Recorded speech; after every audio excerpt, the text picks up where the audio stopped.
Welcome to Nevermind the Furthermore with your host, Brian K. Morris, independent publisher, freelance hybrid author, award-winning playwright, and former mortician's assistant. Beware, beware. That might not be a phone jingling in your pocket. Join the Nevermorians for morning mischief and madness at 10 a.m. Eastern, 9 Central. Your sense of humor is the only thing you need to wear.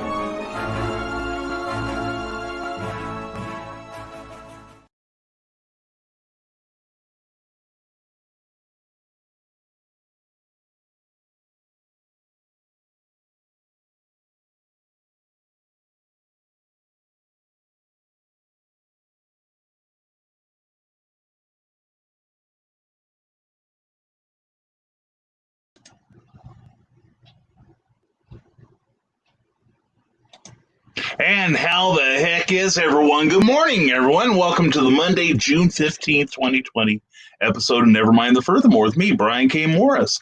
Hope you all had a great weekend. I certainly did. Want to say hello to Douglas Deck, Christian Basil, Robert Beatty, Colette Morlock, Joe Bachman, Eric Hawkins, and whoever else. Facebook didn't tell me who's there, but who else is watching me from who's going to check in first, from YouTube or from Facebook? It's the winner is David Atkins on YouTube. Welcome to all writers, creators, and artists, and everyone else, I'd say, or our Nevermorian. Celebratory greetings to all. May this week be a glorious revival of all your lost inspirations. Start the clock for discovery.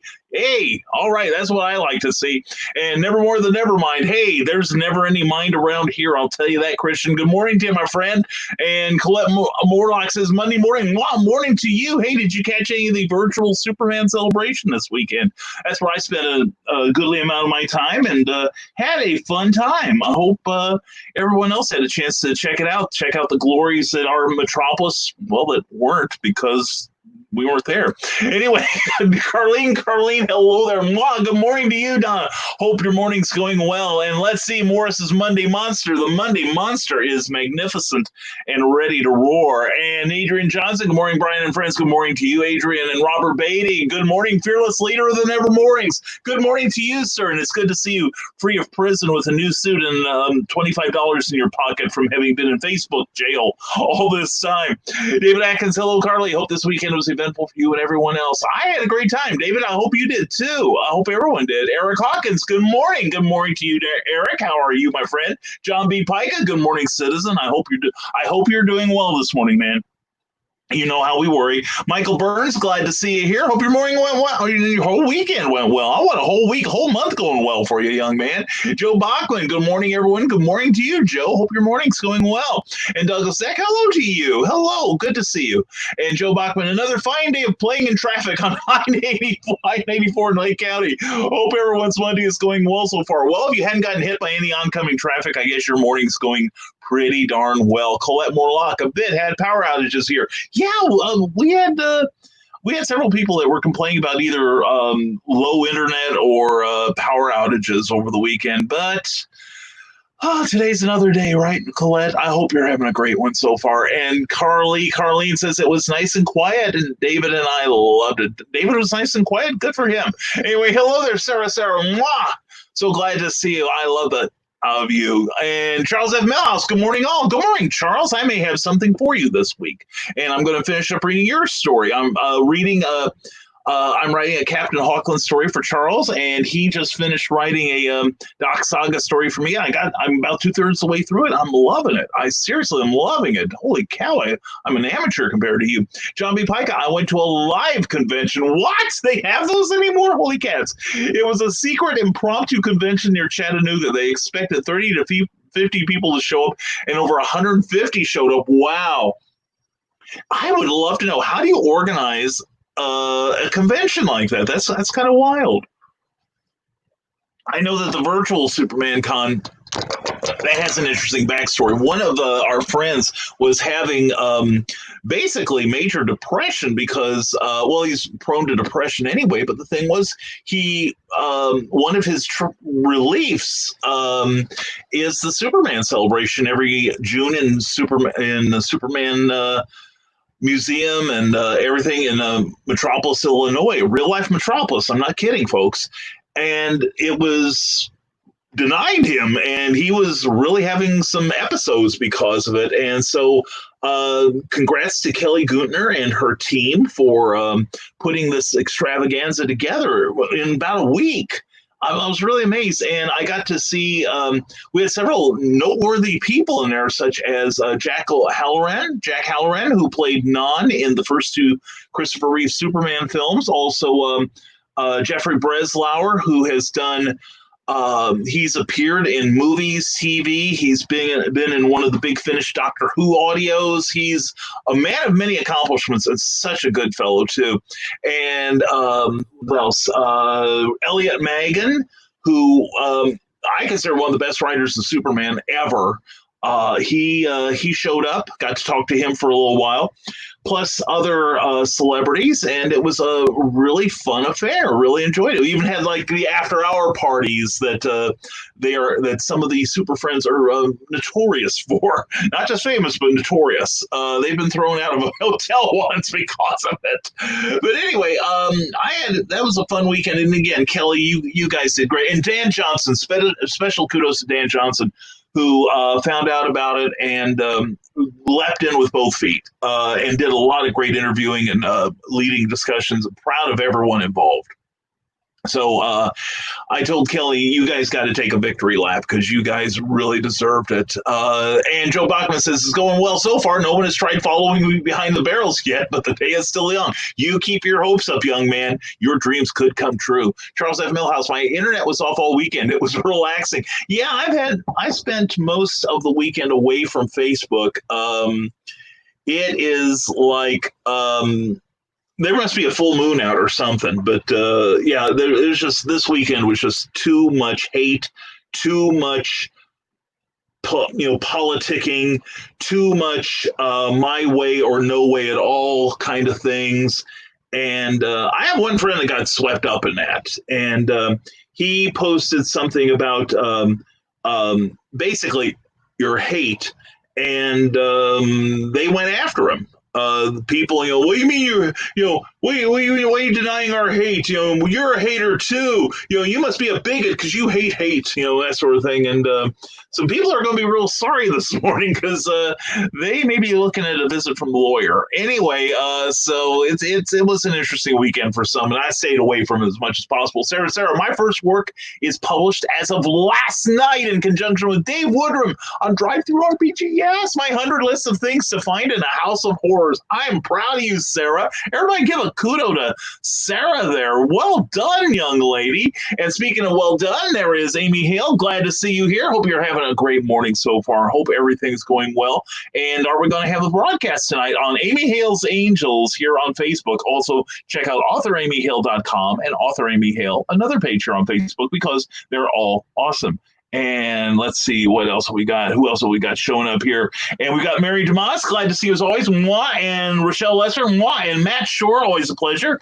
And Alex Penland, mwah. Glad to see you from the Emerald Isles. Hope you're having a great morning. Of course, for you it's probably evening now, but and some of us are just barely getting started at near the crack of noon. David Atkins, Carly, I wholly agree that the lack of social media and mass media is always makes life more peaceful and more wonderful than being stuck to the drama on many channels and the hate they spew. Yeah, see, you anticipated my statement entirely. Yeah, it was kind of nice to pull back from all that crap. Robert Beatty, I attended a lobby party for a little bit until someone made me mad. After that, I didn't tune into the virtual Superman celebration the rest of the weekend. Well, I'm sorry to hear that. I'm sorry if somebody made you angry there. There's so many different personalities, Robert. Some days I'm surprised it would take that long for any of us to find someone to say something stupid. But I do understand, Robert, there were some people that found out about the Superman celebration. There were trolls. Basically, they came in, trolled the some of the Saturday shows, and made a couple of, I didn't catch any of it, of course, because like I said, I disconnected even from the celebration. I just didn't want to be around. I just didn't want to have my news feed going, so and so spewed off, so and so said something stupid. And the only time I was on, I spent about 20 minutes not unfriending, but unfollowing and snoozing some people. So anyway, I'm sorry, Robert, and I hope you go back later. I'm in a couple. They went perfectly well. So I was happy with them. John B. Pica, they did it by invitation only by a secret Facebook group. The agreement was that you weren't allowed to share the info with anyone outside the group. Well, that's clever, though. That is freaky clever. I like that, John. I'd be astonished if that doesn't happen more often, and we just don't hear about it. Of course, I hope everyone was safe. That is the main thing. Only 10 days ago, we boarded the vessel of the damned and hunt the zombie whale, and there it is. All right. Thank you, Matt. And David Atkins, I wish to apologize for my dialect this morning since a writing binge the last 2 days. It awoke the word structure I lost, and I'm feeling enthused with my own discovery of a new story. Well, good for you. Good for you. I understand that. I totally understand that. John B. Pica, and strangely, very few young people there. The attendees were all people at risk, which I found interesting. Really? Now, what kind of I know in a convention like this, social distancing is an issue, which is why we haven't seen more of it, more conventions, that is. And I'm just wondering, I'm just curious. Did anyone were there masks there? Did anyone try? Was there like a line to wash your hands? I'm just fascinated by the possibilities. Amy Hill, happy anniversary, Brian and Cookie. Yeah, that's right. Happy anniversary to you too. I should say it. Now that Amy's let it out, today is my 29th anniversary of Wedded Blitz with Cookie. And it's also Amy Hale's 29th anniversary too, and congratulations to you and John, and may there be dozens of many more 29s. Seriously, love you guys. Seriously, hope you guys are going to celebrate just like we are. And congrats, Sarah, says Amy Hale. Oh yeah, that's right. Welcome to the club, Sarah. Welcome to the club. And congrats, Sarah, says John B. Pica. And no broadcast tonight. We are going out for a special dinner. Well, very cool. That is very cool. I would understand no broadcast tonight. And we're playing a little something special too. We're going to cook at home though. It's kind of funny, I've told everyone, and I've told you, Amy, about all the stuff that was left for us when we purchased the house. And it's all stuff that could have easily fit on somebody's lap or in a trunk or whatever. But, we wound up, and one of them was we had a really nice grill when we left Champaign, Illinois, and we had to get rid of it because there was just no place to store. We really didn't have a lot of room to store and no opportunity to use something like that. So we got rid of our old it wasn't very expensive, but it was our old grill. And then when we moved into this place, we found they left us like a small hibachi. We're going to go out on the front porch tonight, sit on the swing, cook some hamburgers, and we still got some charcoal from way. I hope it still fires up after 5-6 years. That's going to be fun. But we got a little smokestack. We got everything ready. We're just going to go out this afternoon, do some shopping. Maybe get us, because we each realized we've both been so crazy busy this last couple of weeks, we forgot to get anything for each other. It was kind of like the gift of the Magi in reverse. So we're going to go out shopping. We're going to do a little retail therapy. Then we're going to pick up some food and bring it back to the house and just maybe crack open a bottle of wine and say to heck with the internet and everyone. Anyway, I hope you guys have a wonderful celebration, Amy. Love you and John a lot. And Rick Bradley, good morning, Nevermorians. Rick Bradley, good to see you. And Brian, you said crack, said Richard Basil. Well, I sure did. You know I don't mean drugs. Kids, don't do drugs. They make you stupid, and you need all your wits about you. Instead, drink coffee. That's the only thing you should be addicted to. And Martin Piero is here. Martin, glad to have you here. And Bill Sarton, as always, and David Techtow. Oh, dude, it's a real delight to see you. Hope you all are having a great morning so far. And Donna Carlene says, David, I know what you mean. I spent the weekend playing World of Warcraft and killing things. That's not a bad reaction to the Facebook posts these days. I hardly recommend killing things. I can make you a list. And so Stormgate Press is publishing two anthologies, a pulp-style adventure magazine and a horror EC comic-style pulp book. And any writer contributing will receive ads in either publication you write for free. Our way of saying thanks. I think that is awesome. I gotta crank my brain and see about getting some horror stuff for you. And Teresa Dunn, good morning, Brian. Teresa, mwah, glad you're here. Hope you are having an old boy kind of morning. And Christian says, there's quite a few people I'd like to snooze with on here. Cha-cha. Oh, you rascal, you. Don't be sly about it. Anyway, Rick Bradley says there are some places filled with malevolent energy, places where great evil had been done that can sometimes infect the smallest objects. Sam finds this out firsthand when he brings a small blue marble home. What evil did he free? Find out in Rick Bradley's first published work, The Marble, in the horror anthology The Nightmare Collective on Amazon, in paperback and digital form from Neoleaf Press. Very good. Glad you. Yeah, that's what I like seeing, Rick. Change up the text, make it fun. All right. Enjoy. Have just have some fun with your ad copy. All right. And I lost my place already. We're on a roll already. And John B. Pike, no social distancing and not a mask in sight. Well, John, it's been good to know you guys. Anyway. No, seriously, I hope you guys are safe. I really do. I'm just paranoid, that's all. And I've got in a month from now, I'll be at a show driving everyone nuts. Anyway, Bill Sartre says, good morning, everyone. Let's all go to Hong Kong. Disneyland is opening back up. It's bound to be a COVID-19 petri dish. Oh, yeah. Well, it's funny because I was reading an article just this morning that several municipalities that have opened up, they said they just threw open the gates and said, you know what, we're tired of living like we're afraid of some virus, by God. And now they've seen a spike in cases. So anyway, we can't win. We're doomed. Anyway, David Atkins says, Carly, I find that there are many games I cannot play when de-stressing. I found that Trials of Mana is a new favorite game to escape reality with. Love that series and the Fairy Tale Pros. Oh, that sounds cute. I like that. I play just general games like mahjong and things like that. That kind of mellows me out. And happy anniversary to Brian, Cookie, and Amy and John. Yes, definitely. Thank you very much, Donna. Appreciate that a lot. And happy anniversary. Thank you very much, Colette. I sincerely appreciate that. And congratulations, Sarah. That's right. Sarah's one of us now, part of the club. And Louis Launer says, working on my 6th story in my YA superhero novel series set in Astoria and Seaside, Oregon. Hope all is well. Good for you, man. That's fantastic. Glad to see that kind of progress. I'm doing fantastic.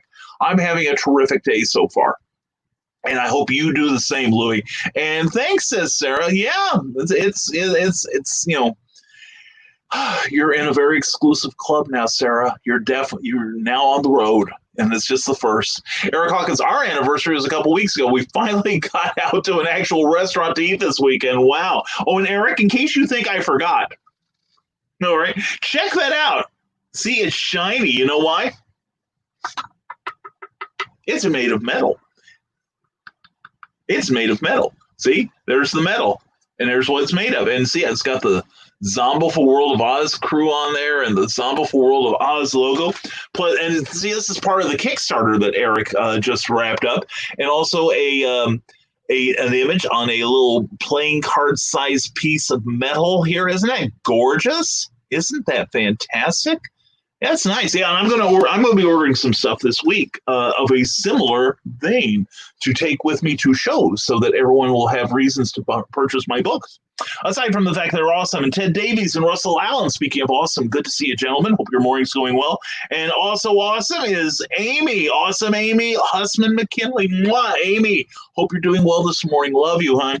And happy anniversary to Brian, Cookie, Amy, and John. Cue the Flintstones anniversary song. Oh, yeah, that's right. Yeah, I speaking of which, I hung out on Bill's Saturday morning cartoon channel for a little bit on Saturday morning between things at the virtual Superman celebration. And I got to watch Hong Kong Phooey, and I forgot how good Scatman Crothers was as Hong Kong Phooey and how damn bad the scripts were. Anyway, hashtag bring Cookie home. Thank you, Bill. She's at work right now, but she'll be home in probably about an hour or two. So then we start our day of celebrating. So if you don't see us much online today, now you know why. And happy anniversary. Thank you, Sarah. Appreciate it so much. And John B. Pica doing a little promotion. I hope you do, sir. New League of Impossibilists webcomic installment dropped on Friday. Ooh, cool. Plus two new pieces of artwork and the first entry into our character handbook. Wow.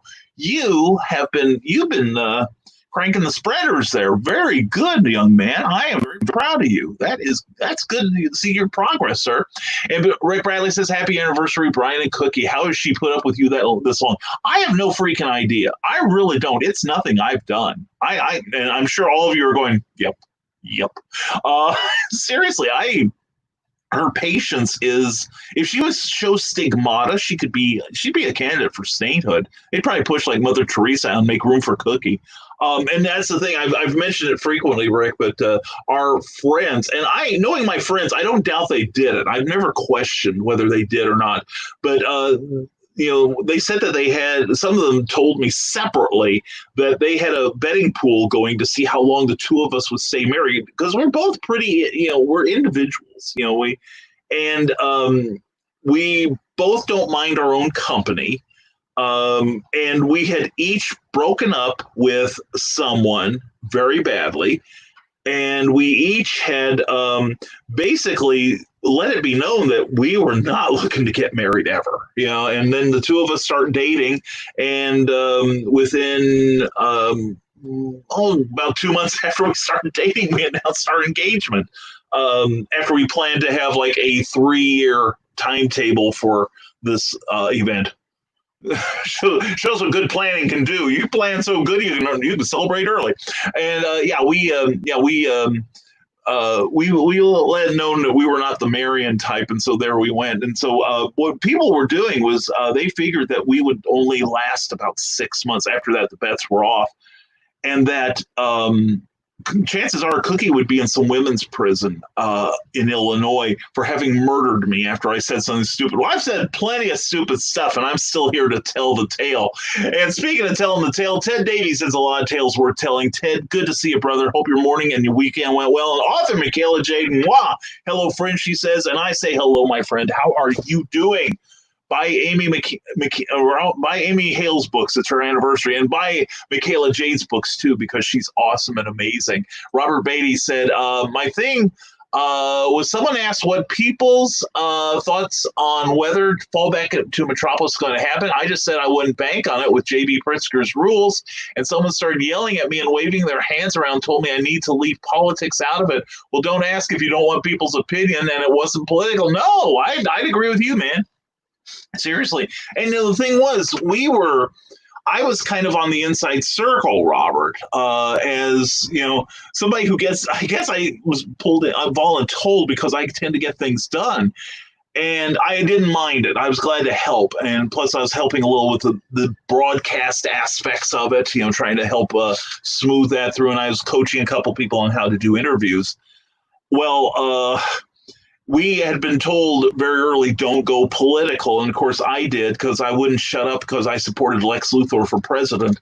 And, hoping we'd get it out of our system by then. But we had an episode yesterday afternoon that got way political, not in a bad, horrible way, but more or less just the fact that we had introduced it into the proceedings. And for once I shut up. And I know there were two of us who were political, because Elliot Magan had actually run for public office at one point. And Elliot and I were just sitting in the room together, just kind of, just not saying a word. So we were both well behaved. I expected Elliot to be behaved, because he's a great guy, but me, you never know how short that fuse is. Anyway, Robert, I'm sorry that happened to you. In all sincerity, brother, I am. Jobby Pica, Patreon, go there and look for /Impossibilist. I love it just for that name, dude. Man, that kicks butt. Oh, and my local comic shop, that comic you recommended to me last week, my local comic shop did not carry it, but I do plan to order it. So I will check it out, my friend. Thank you. And thank you again for that awesome recommendation on it, John, because I did a little diving into what it was about, and I'm like, even if you had not said anything, I'm thinking that thing would have wound up on my pull list. But again, John, thank you so much for bringing it to my attention. And Sarah said, hello, Michaela. And Amy Hale says, that sounds nice. Our favorite Italian place in Harrisburg is open, so I'm getting myself some mushroom ravioli. Oh, it's heaven on a plate. Oh, my God, my mouth is watering thinking about that. Our weekend plans got ruined by rain, so we will enjoy stuffing ourselves tonight. Well, good for you. I'm sorry, there are few pleasures in life quite as sublime as a delightfully filled stomach. I'm sorry. And mushroom ravioli, oh my God, I've had mushroom ravioli, fresh mushroom ravioli. When you guys come up here sometime, maybe there is a wonderful Italian restaurant downtown I've got to take you guys to if you like Italian. I mean, it's not terribly fancy. It certainly isn't terribly cheap, but it's definitely not one of those white tie places. But you do have to make a reservation. But we'll have to go there. But that sounds like fun. That sounds like a lot of fun. And with us, it was just the idea we're going to have a cookout, which we haven't done since we moved here. We didn't grill all that often back in Illinois, but we've been kind of missing it, and we thought, we got to get going again. And so we have it set up on the front porch. We've got a nice swing on the front porch, and we'll just sit out there and cook. And we're probably going to pop open a bottle of wine and probably be blind by about 7 o'clock. But anyway, glad our broadcasting will be over after this hour today. And speaking of broadcasting, I do want to tell you guys that tomorrow night on Clever Title Pending at 8 p.m., 7 p.m. Central Time, we will be talking about inspirational writing with Kathy Jackson, Tyrone Tony Reed Jr., and our own David Atkins here. Actually, they're all our own, but David Atkins will be joining us, and we'll all be talking about faith and how it does or does not influence our writing. And your questions are more than welcome. In fact, we kind of expect them, and we crave them. So anyway, please join us for that. And let's see, what else is going on this week? Wednesday night will be another Comics Cubed in Kokomo broadcast, where they will open up the shop and start selling you stuff. And you want to pick up some bargains, that's the place to get them. And then, and one programming note, we will not have a Friday episode this week. Something has come up, nothing, life-threatening, but it's a business thing. And it cannot be put off. I can be. So we will not be broadcasting on Friday. So we will have only 2 episodes of this extravaganza this week, but you will make up for it at 4 o'clock by going to the Comic Book Advocates and Geek Insider pages on YouTube, and you can watch Meredith Logren, the comics noob, talk about her journey into the world of comic book publishing. So please join her then. I don't know that I'm good. I haven't been told that I'm on it yet, but that's fine. I'm not the star. I don't need to be.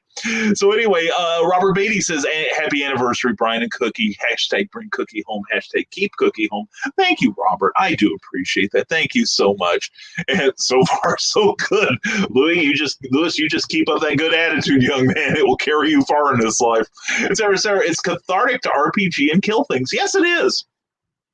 I've told the story before, but when I lived in Champaign, Illinois, we had one of the video game companies was there. Not one of the majors, but they put out some good products.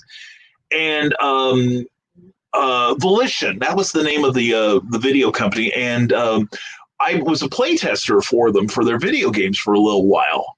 They sit in a room with a recliner and a controller, and you watch this big screen TV with the game unfolding, and you look down, you see all kinds of candy and chips and caffeinated sodas, and the lady tells me, well, Brian, just help yourself to anything there to your heart's content, make a meal out of it, and play the games that we present to you, and just don't write anything down. Just blurt out the first thing that comes to your mind. I said, hey, I was born for this job. I'm telling you.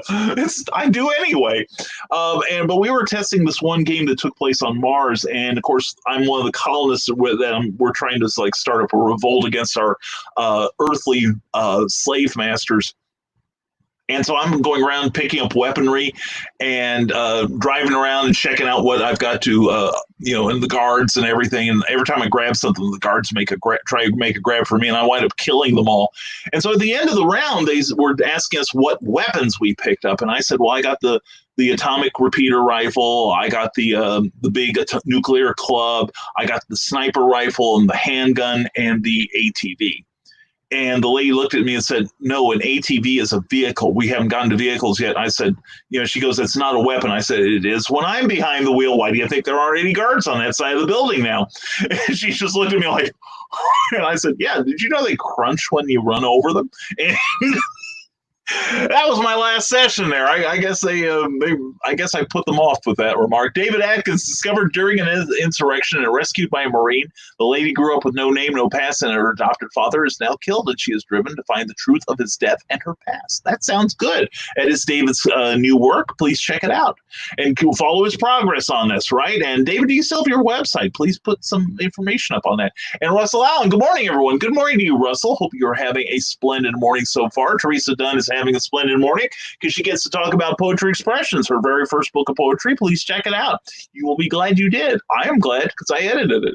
And Rick Bradley, come and check out my author page at rbradley42. He hopes to see you there because he posts some funny things and updates to his upcoming projects. Very cool. Ted Davies says, "I'd like to introduce my wife's business, Wicked Weeds. Please follow on Facebook and enjoy the journey of good health." And there is the page there. Please check it out and give that a like if you would. And Amy Hale, John is taking off early today so we can spend time together, maybe get an anniversary motorcycle ride while it's sunny out, and then we'll go to dinner tonight to celebrate. That sounds like heaven.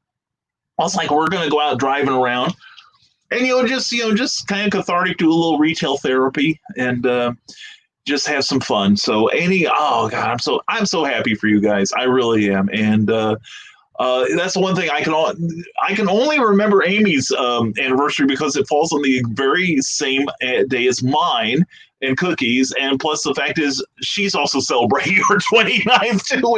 We found out at Salem Comic and Toy Expo the first year, I think it was, that we both shared the exact same anniversary, both, not just the month and the date, but the year. So that was kind of funny. We were also married in the same state, too. Insanity. Anyway, Rick Bradley, I also have my website at authorrickbradley.com, so please check that out. Christian Basil says, "Brian goes so insane at Disney. He runs streaking through the park with nothing but a fizz on, shouting, 'Look at this monorail.'" Ooh. Hey, folks, just like Ric Flair, if you want to ride Space Mountain, you know what I'm saying. And Sarah, nice bookmark. Isn't that beautiful? Isn't that gorgeous? And I will tell you that, Eric, did you supply all the color for this? I'm wondering because I noticed that the site where you sent me doesn't offer green. I frankly, I think it's gorgeous. It's this emerald green. I think that is breathtaking. And we're going to work on that this week because we've got a show July 18th in Perryville, Missouri, the Heroes for Kids show. The Heroes for Kids Con, rather. And I know Amy Hale will be there. Kathy Jackson will be there. Just found out Kenny Sills will be there. I'm looking forward to hanging out with Kenny because he's my brother. I got many brothers, many sisters. And anyway, it's going to be a lot of fun. And he has specifically requested the table next to mine. So you know that hijinks will ensue. We're also going to have Philo Barnhart, Charles C. Moisant, and a lot of great cosplay from the Heroes for Kids organization. It's going to be a lot of fun. And Christian Basil says, "I've got your monorail right here." Oh, yeah. Well, Christian, you can always have the golden ticket anytime you want. Just saying. Eric Hawkins, "I forgot about the bookmark." Ha! Okay, Boomer, I got you. All right. I got it. In fact, I got out the bookmark as soon as we got off the air last week, and I put it in the studio here so that I would not forget. Okay? Because I knew if I had forgotten, you would, what's the term? Oh, yeah, make my life a living hell. So I anticipated your intended cruelty, and I countered it with a little sheet of my own. But anyway, right now, please, and this is a copy of the a limited edition that will be offered at the Hannibal, Missouri convention, Big River Comic Con, October 2nd through the 4th. It's a limited edition, comes with a signed certificate of authenticity from Eric Hawkins. Plus, he will have copies of issue 1 and other stuff there. Will you not? Yes, you will, because you're one of the guests too. And Amy Hale will be there as well. And also, but anyway, you can get your copy of issues 1 and 2 of The Zombieful World of Oz, an incredible book. Number 2 is still being produced, but Eric is on track with that. Also, don't forget, on Indiegogo right now is Cat Dan Supermom by Rob Anderson and Raheel Mosen, and they've got all kinds of great incentives for you there, including some variant covers. I'm going to get Josh's one of these times, but first time out, I want to make sure I scored a Luke Stone or variant cover, virgin cover. Isn't that beautiful? Luke Stone's doing some good jobs there. And in fact, don't forget, I just remembered all my plugs this morning, Michaela. You're not the only one who likes plugs. Anyway, Hybrid Sons of Authors is also on Indiegogo right now. You can get all 5 issues. All 5 issues, he said. And Ted Davies I know what Ted Davies is saying. He's saying, where's mine? Ted Davies, our very own Ted Davies, did this cover, and it's gorgeous. Anyway, pick up all of those comics, man. I'm telling you, they are awesome. They are really great reads. You will love it. And speaking of, Teresa Dunn says, received my copy of Celebrity Ghost Hunters today from Kadrolsha Ona Carol. Autographed copy. Beautiful. Well, you bring it along next time we see each other, and I will autograph yours. Whoa, I got that too. If you are interested in more work from Eric Hawkins and myself, now mine's autographed too. I sprang for it. Anyway, it's Celebrity Ghost Hunters from Kadrolsha Ona Carol. I'm mixing all the letters up like a bad Scrabble hand. Anyway, it's a true life tale of an adventure she had with 3 of her famous friends. And it was a lot of fun to put together. And Kadrolsha has these for sale. So contact Kadrolsha Ona Carol here on Facebook and ask, hey, how do I get that comic that Brian and Eric worked on? Because they're awesome. And Teresa Dunn says, happy anniversary, Brian and Cookie. Thank you very much, Teresa. Wow, thank you so much. Love you. And Eric Hawkins says, you still have a chance to get the metal bookmarks and trading cards there on Indiegogo. Check out that link. And anyway, check, and I was going to ask how many days that has still to go on that, but I think hopefully Eric's got enough pledges on that to make a store. I think I pledged that too, just to make sure he got something. And Christian Basil says, Scatman Crothers could sing the phone book and I'd listen to the end. Kids Google phone book. Oh, yeah, there we go.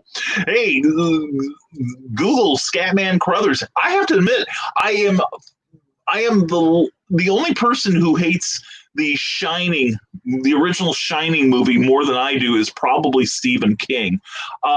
And I have to admit that I sat through The Shining based on the Stephen King novel, directed by Stanley Kubrick. And I was, every moment I'd read the book. I loved the book. But I'm watching the movie and feeling my heart shatter with every new scene. And although it's pretty. And the thing is, when Scatman Crothers comes back to the hotel, that's when the movie totally lost me. That because he was so integral to the book, and when I read the book, I thought of Scatman Crothers in that role, and I thought it's perfect casting. And the few scenes he had, he didn't let me down at all. In fact, it was like, yeah, this is even better than I imagined. He was better than I imagined, and it was beautifully cast, but oh my God, when what happened to him happened. No spoilers if you haven't seen it. Although, 40 years, I think I'm entitled to spoil it. He gets an axe to the chest, and I thought, what? This is the only likable character in the whole film, and they killed him. Oh, anyway, let's go on to somebody we love, and that's Meredith Lawgren. Good morning, Nevermorians. What a wonderful morning already, full of creating random acts of kindness exercise in Brian K. Morris and his huge package. Well, and Meredith would know. I let her get her hands, and she needed both of them for that huge package. It's true. I sent her a lot of books. Look it up. Anyway, Meredith, glad you're here. Mwah! Looking forward to, hey, maybe this time we can book some, sometime this week. It won't be today, but maybe this week we can book some time where we can talk. Meredith, I will brag on Meredith. I got to read the first draft of her very first comic script last week. And while it was not in anything resembling a standard format, and it had some things we had to discuss, and taking my opinion into account, but it's when it comes out, you have got to get it. Seriously, there is a story there. There is a super story there.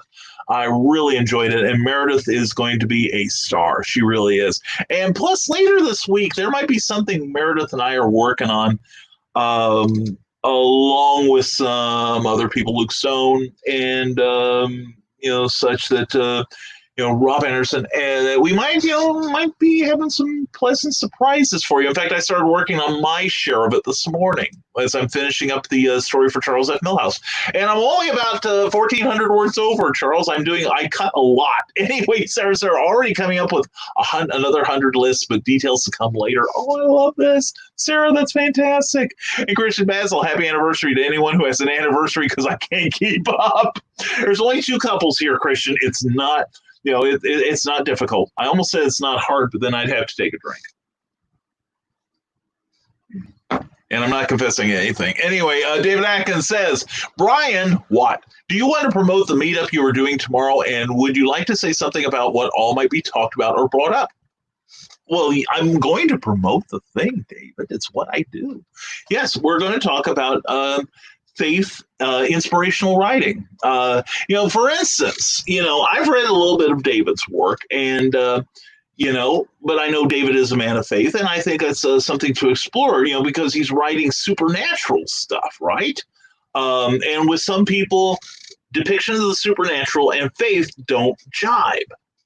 Let's find out how David does. Don't talk about it, David. Save it for tomorrow night, okay? Save it for the stage.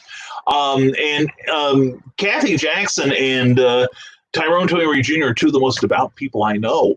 And, and one writes superhero stuff. The other one writes poetry, or not poetry, excuse me, but writes romance that's very sweet. But I read Jericho's Walls, and there were a couple sections where I'm going, wait a minute. This is not written by a lady of faith. This is like hot. And so anyway, we're going to talk to them, and you are going to ask your questions. We really, really look forward to your questions. And we will have these 2 gentlemen and lady on tomorrow live using StreamYard for that sweet, sweet look. So please join us tomorrow at 8 p.m., 7 Central Time. Russell Allen and I have a show Tuesday night talking with artist Ed Williams. Please come check out his awesome art and make him feel welcome on his first ever live. Well, good for him. Hey, Russell, if you want to put a link in on my page and also on Rising Tide, please feel free. I might like to check that out eventually. Or at least I'll probably have to catch the rerun. And it's on my page tomorrow at 8 p.m. Central. Well, anyway, feel free to promote it on mine, all right? And Luke Stone, good morning, Nevermorians. Good morning, sir. Good morning, good sir. The artist and writer of Hybrids, the Sons of Gods, also inspiring an RPG and other stuff down the road. Anyways, good to see you, Luke. Hope your Monday's going well. And good morning, Luke, says Rick Bradley. And Eric Hawkins, in turn, says, don't know about the rest of the state, but around here, we have tons of Pritzker suck signs in yards. Oh, I imagine whoever's making those is probably printing money right now. Well, of course, that follows the grand tradition of not liking the Illinois governor, no matter who is in the office. I can't remember a time when we've had a popular, there's always some guy that wins the election, but he's never really liked, I think the last guy I can remember was like that was maybe Jim Edgar, and maybe before that Dan Walker, who eventually we found out was as crooked as the rest of them.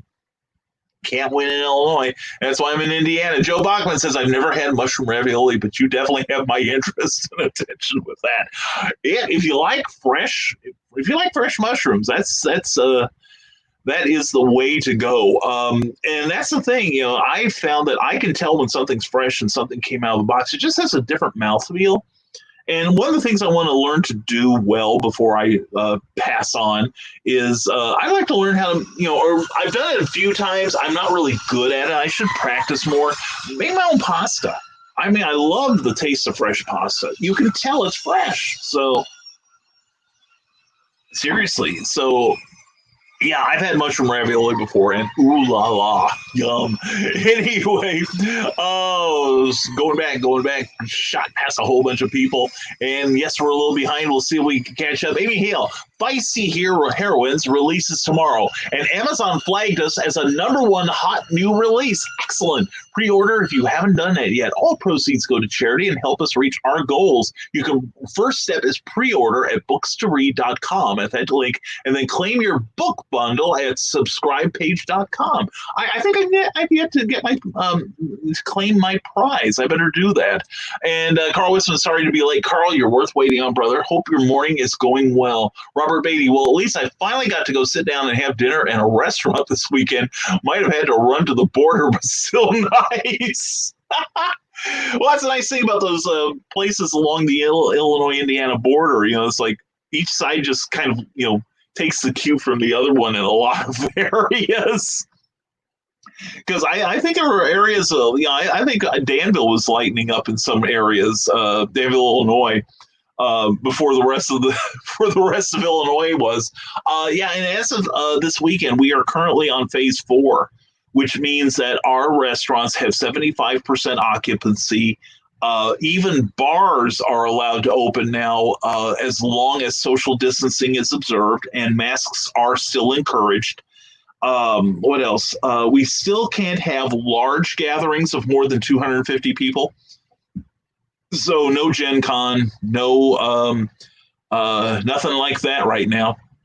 So anyway, if you want to find out where I'm going to head, given the C-19 status at any given moment, please check out the crawl because at the bottom of your screen, because we list our newsletter down there, and it's free to sign up, and it goes out the first of every month. So please check it out. The next issue will be out July 1st. Sending your fireworks out early, and I kill people on Call of Duty to relieve stress, as Eric Hawkins. Yeah, I have to admit, lately there are times I wish I still played video games. There was one game that Lucasfilms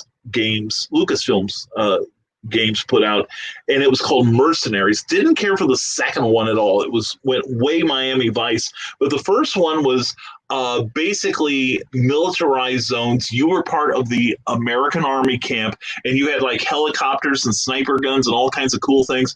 And you were to capture various enemy players, and they like in real life, they were on the faces of printed cards. And the thing is, you had one suit was your first act. They had 4 acts, and then another suit was the second act, third act, another suit, etc. Well, I never got past the first one because I was having so much fun blowing up things and killing people that and running them down with the vehicles I want to do in these games, that I just couldn't care less if I got to level 2 or not. And then they switched over from the Xbox to the original Xbox to the 360, and it's like then they said that all your old games won't play, and they were right. It didn't play for nothing.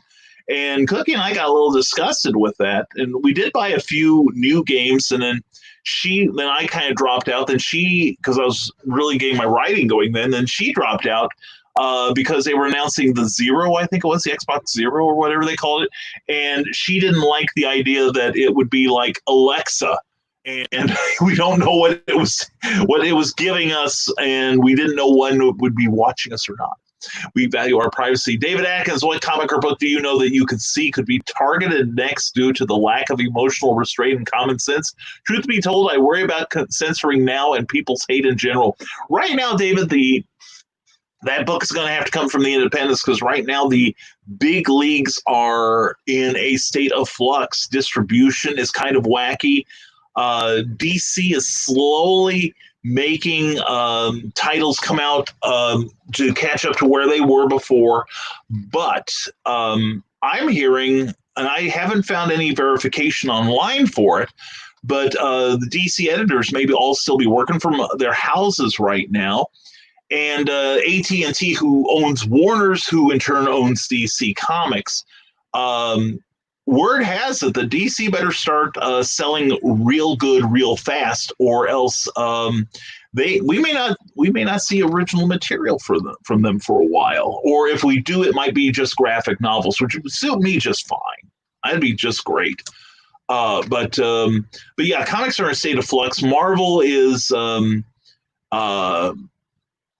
was that they just yeah, and DC is also going to be releasing some of their newsstand titles only in digital form, such as the Terrifics, which was an artist-based initiative and the last surviving title, I believe, of the ones that started under this program at DC. Well, anyway, it was a superhero team with Metamorpho, Plastic Man, Mr. Terrific, a version of Phantom Girl, and I know I'm leaving someone out. But anyway, they basically they're canceling the current issue. I think will be one that's the last one, and they've got two more issues that were finished, but they're going to be digital only. And there are some companies that have not resumed printing yet or publishing. So it's getting interesting. So I have no idea who is going to get targeted. I really don't. And if you hear some noise outside, my neighbor is installing a brand new fence. And it's not to keep me out. They've got 3 dogs. And here's the thing: those dogs, anytime anybody or anything drives within sight of them, they go berserk. So Cookie and I can be taking out trash. The dogs are, and if somebody is driving by on the street, which is about half a football field away, they go crazy and try to chase the truck while inside the fence. It's nuts. They are nuts. And so they're putting up a fence so they'll shut up. Anyway, Christian Basil says, in place of Brian's on Friday episode of Nevermind the Furthermore, I'll just be 6 on Brian's fans on StreamYard licking spines for an hour. Prices and participation may vary. Well, yes. So if you want Christian Basil's tongue on you, please check out what he's going to do Friday. Oh, and Luke So Studio says, speaking of RPGs, I'm setting up files for print for the Hybrids Quick Play. Ooh, yeah, that's a good game. I played it. And author Michaela J says, I've had a rough few days. We had to put our 13-year-old dog down. Oh, I'm sorry. I had haters jump all over me on Facebook and many other things. Oh, yeah, I saw that. And Rob Anderson had the same thing happen with him. In fact, a couple of them got so vicious that he's not here because I suspect he's talking to his attorney this morning. Yeah, I saw that. But Michaela, don't leave social media. Seriously, we've got to stay and stand our ground against the haters. Because if nothing else, we've got each other around, like-minded people around here. And I adore you still. But yeah, it just makes me nuts that so many people are coming out and hating right now at a time when we need less hate.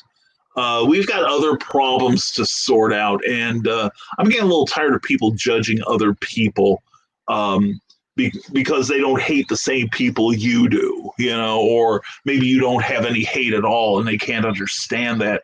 Or like Rob Anderson, he posted something this weekend that basically was saying, if you don't hate, then, and you think this doesn't apply to you, then you're wrong. It's like, and he had a bunch of people just climbing his case on all weekend.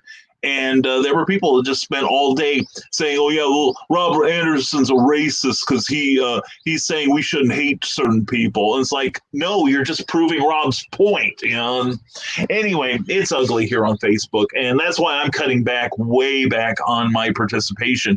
In fact, my shows will be, one, I want to keep them as the antidote to hate.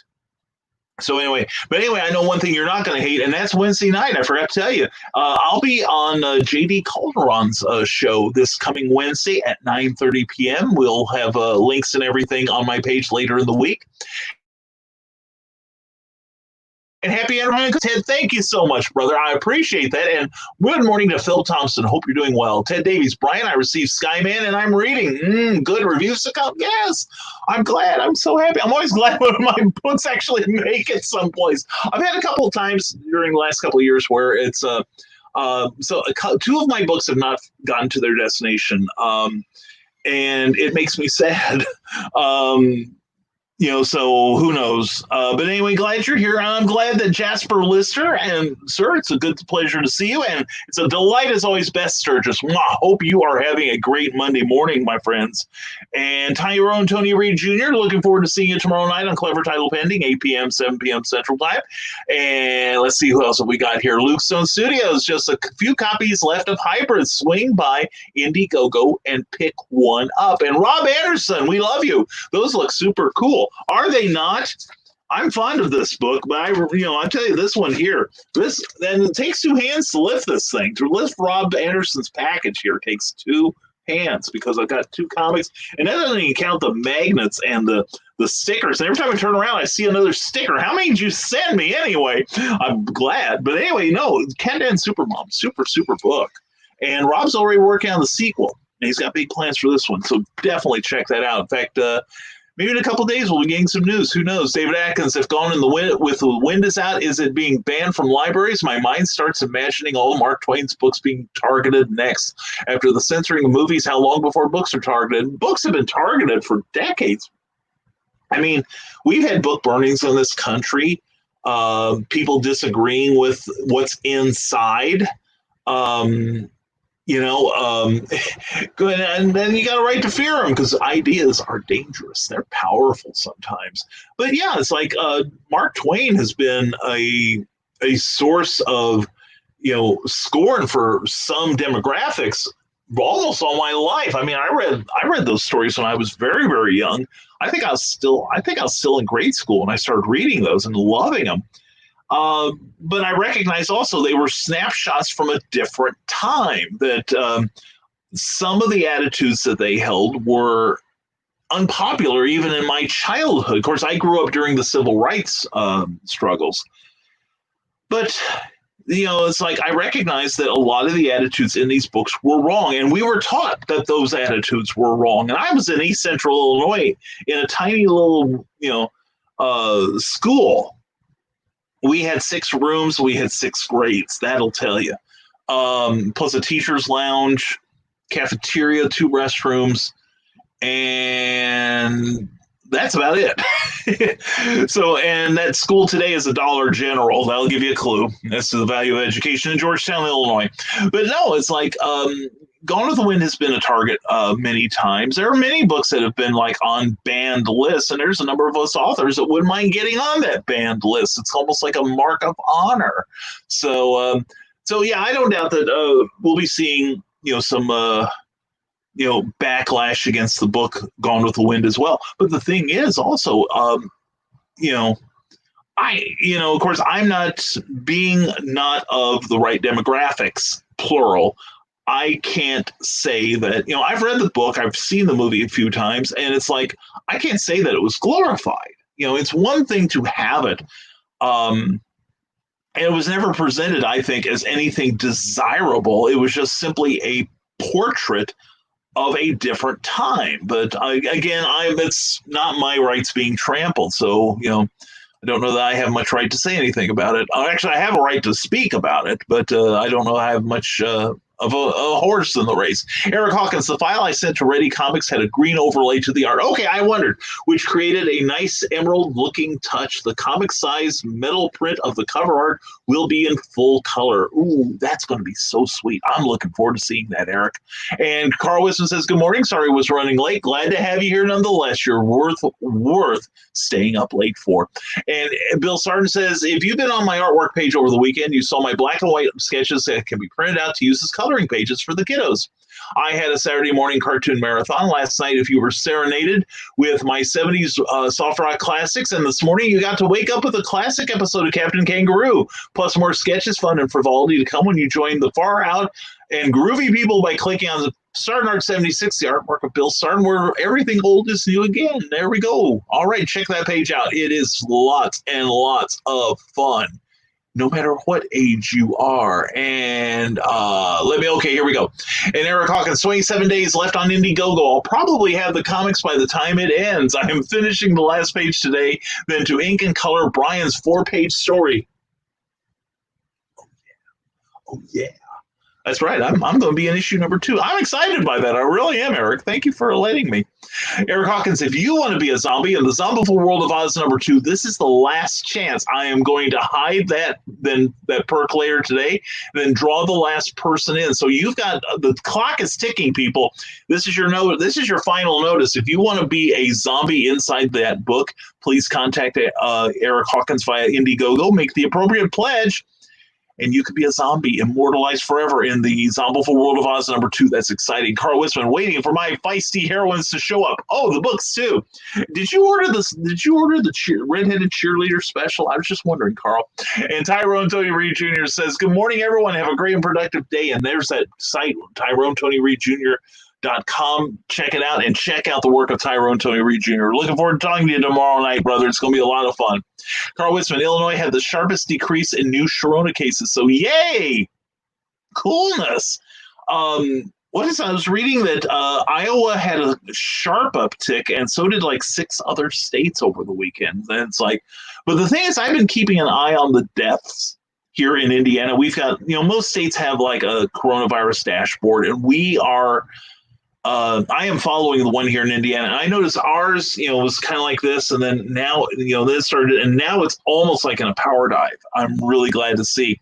And anyway, Rick Riley says the family and I are going to French Lick, Indiana this weekend. The hotel has an indoor water park, so we will be swimming up with people with laser tag down the hill. They're running at 25% capacity, so there will be few people. Now that sounds like fun. We used to have a condo up in northern Illinois, and we like going there on non-weekends because we knew most people wouldn't be there. It was just like going to a crowded amusement park if you went on a weekend. So we tried to go in the middle of the week where there were fewer people there. It was a lot more pleasant. Christian Basil, spine licking is the new spine chilling. At least that's what Sarah and Meredith tell me. Well, and they should know. They probably have to carry squeegees to get all the saliva off their spine or wherever they're getting it. And the Xbox One, says Rick Bradley. Yeah. Tyrone Tony Reed Jr. So excited about being on Clever Tile Pending with all the great authors, Brian, David, and Kathy. Well, I'm excited to have you on as a great author, brother. Man, it's going to be a good conversation. I think we're going to have a lot of fun, and we will be talking about stuff that I think people I don't think people talk enough about their faith, actually. And I think it'll be refreshing to hear a little honest talk about it. And actually, if you do not have faith, if you are an atheist, you are welcome too. And please ask your questions, because I think even atheists will find something really enjoyable to read in all your work. So there we go. Rob Anderson has a link to my site. Thank you, Rob. Thank you so much. I hope your morning's going better than your weekend, brother. Seriously, you had a rough weekend, and I'm just so glad you got through it. And there is my Goodreads. Thank you, Rob. And next is my Smashwords. Thank you, Rob Anderson. Check out MrAnderson.com. Also check out Creators Written Sins, plus the comic book advocates pages here on Facebook and here on YouTube. You will be glad you did. I'll be glad you did too. Christian Basil, are you sure it's not Cookie outside sharpening the axe? No, she's got to be outside working hard for my money, Christian. That's all there is to it. Until such time as I become more than incredibly solvent. But anyway, we're working on it. We're getting good. It's getting better, actually. It really is. Rick, Bradley, Michaela, they hate us because they ain't us. That's it. Oh, I love it. They hate us because they ain't us. Oh, stealing, Rick. Stealing. Oh, man, that is brilliant. That is brilliant. And your hate, says Rob Anderson. I agree. And you can say that on this show, even if I don't. And the hate is trending now. Seriously, is it? Oh, I love that. Be sure you copy in those 2 morons who were posting on your page the other day, okay? Mother Michaela J., and that's why I hold all of you close. Thank you. Well, I'm holding you close. Just forget about where my hands are. They're on Christian. Anyway, but no, we love you, Michaela. You shouldn't have to put up with that kind of. You really shouldn't. No one should. And especially somebody who I know doesn't have any hate in their heart, just like you, just like Rob, just like all of you. And, the haters, frankly, if anybody, if I find that any of the people going after you two is on my Facebook pages, they're getting blocked. I'm going straight to block. I won't get rid of somebody just because they disagree with me. And I've got some people on my page that frankly, um, I can't say they're racist, but they are perilously close. And it's one of those things where I have one friend who this last week actually he posted something that was very racist. Um, it was intended as a joke, and the thing is, 10 years ago it might have been funny, but now it's not. Well, he posted it and he lost his job, and now he wound up in Facebook jail as a result of posting that, which I get, but losing his job, I think, was unfortunate. But just the same, and it's something that I've been warning that person for a year about. Stop posting that stuff because he's also a public figure. That's no good. But anyway, Michaela, we are in lockstep with you. We are brothers and sisters here, and we hate the hate. We really do. And Carl, says Ted Davies. Carl, listen to him. And Twain's books have been targeted many times throughout the years, says Carl Wisman. Yeah, and it's funny, Carl. Cookie and I went back to Hannibal, Missouri. It's about 15 years ago. We had gone once before, right after we got married, had a good time. So we thought, let's go back. We had a great time. Let's just take the whole day and go through there again. The first time was just kind of like on a stop during the weekend on vacation, and we thought, well, let's just target the place and really do it up right. We never got into the modern part of town. We just stayed in Mark Twain Town and went out to the cave where a lot of Tom Sawyer and Mark and Huck Finn took place. Well, anyway, the thing is, we went through the gift shop there, and we were both astonished to see some books there that were racist as hell. And I'm not talking about Huckleberry Finn, and I'm not talking about Tom Sawyer. There was nowadays I guess I'm so sensitive I don't even want to say the name, but it was a 3-word name, and the first 2 words were Little Black. Okay, and I'm not going to use the third name. It is distasteful to the utmost now. But I remember I was in 2nd grade and our teacher was reading us that book. It was intended as a children's book, and we never got to the last chapter because they passed the Civil Rights Bill the day before, and the teachers got the word, don't be reading that book. And so we were all like, we want to hear how it ends. I didn't care. I had no idea about color at that point. And in my life, and here we are. We want to hear the story. It's funny, and we didn't see the racism or anything back then. So anyway, I was just flabbergasted as the first copy of that book I had seen in all 60 years. It was incredible. Rob Anderson says, when flies talk about you, take the free press and accept all the new friends who show up and eliminate all the backstabbers. Life is too short to worry about people lying about you. Yeah, you got that right. So very right. And it should be interesting. That might make a good subject for OnCon one of these afternoons. That is amazing. That is amazing. And not in a good way, Rob, but anyway, keep fighting. Keep fighting, please. Meredith Logren says, my co-host Matthew Harris and I had a great interview with artist and VFX supervisor of some super movies, Mark Rienzo. Yeah, I've got to catch that. I was busy on a virtual con the last 2 days.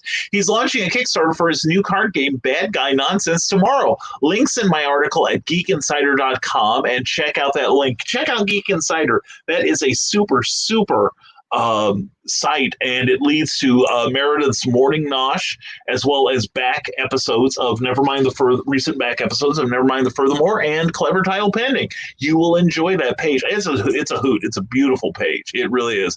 It is almost as gorgeous and useful as Meredith.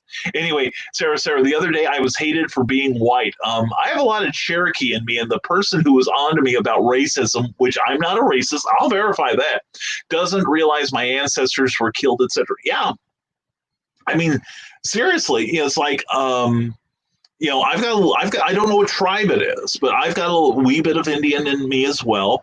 That's what my grandfather used to tell his wife, full-blooded Swedish lady said, "Now you got a little Indian in you." But anyway, but that was for you, Christian and Rob, and Meredith and Sarah, and never mind, Carl and Donna. But anyway, but yeah, it's, and that's the thing right now. Race, I hear that racist being tossed everywhere, and I think it is distressing. It is distressing, and like in the case of Rob, where he was actively going out promoting not hating. And basically, the way I read it, the detractors were all like, well, what do you mean don't hate people? It's okay to hate people. We hate you. So you don't hate who we hate. You're a racist.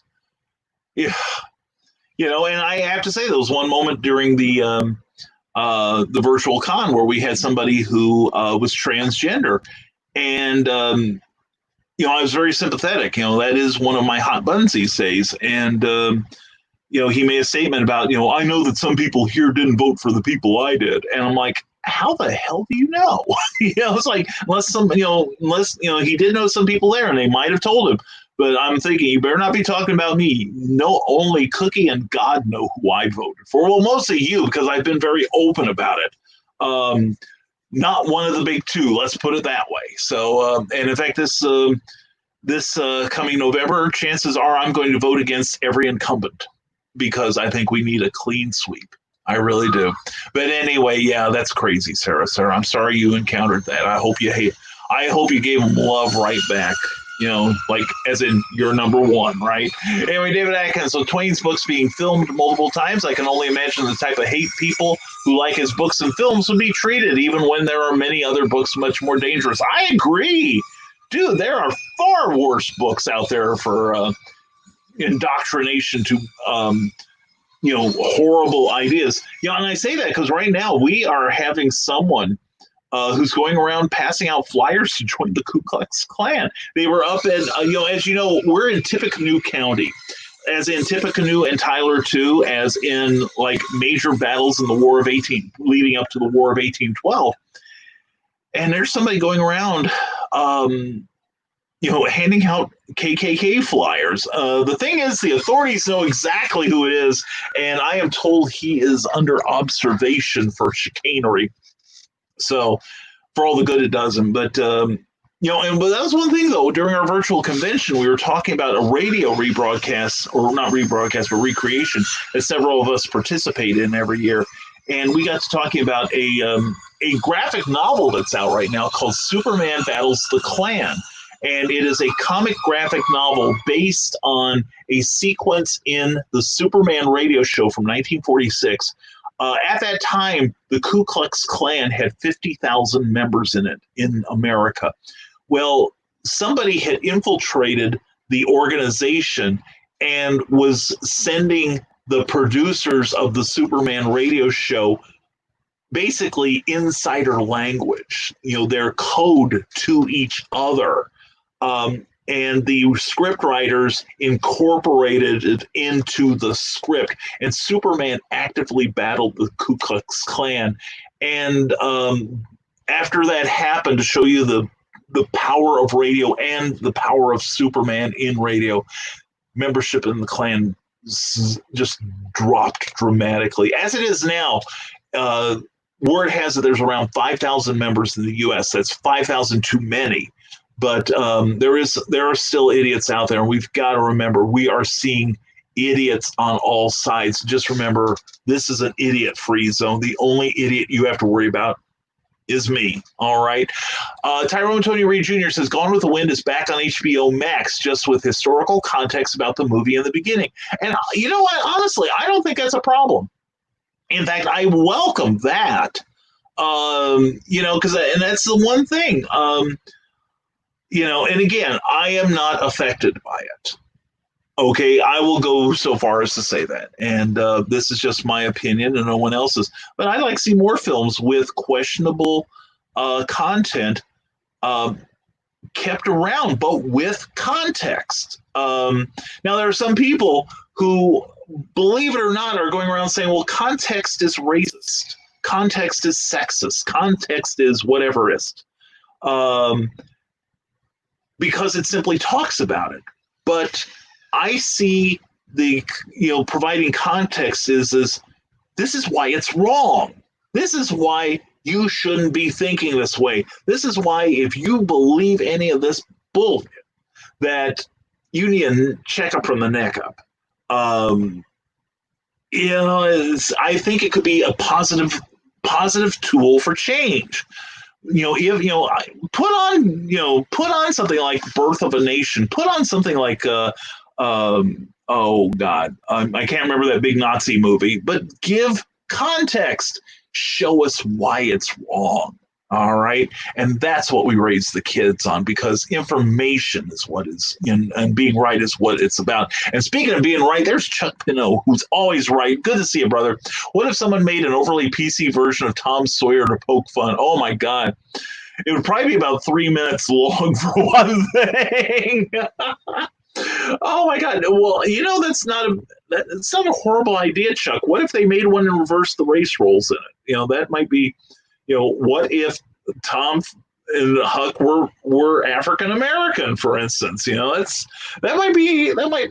There's a comic book, Chuck. There's a comic book. Go for it. Anyway, that's an interesting statement. Thank you, Chuck.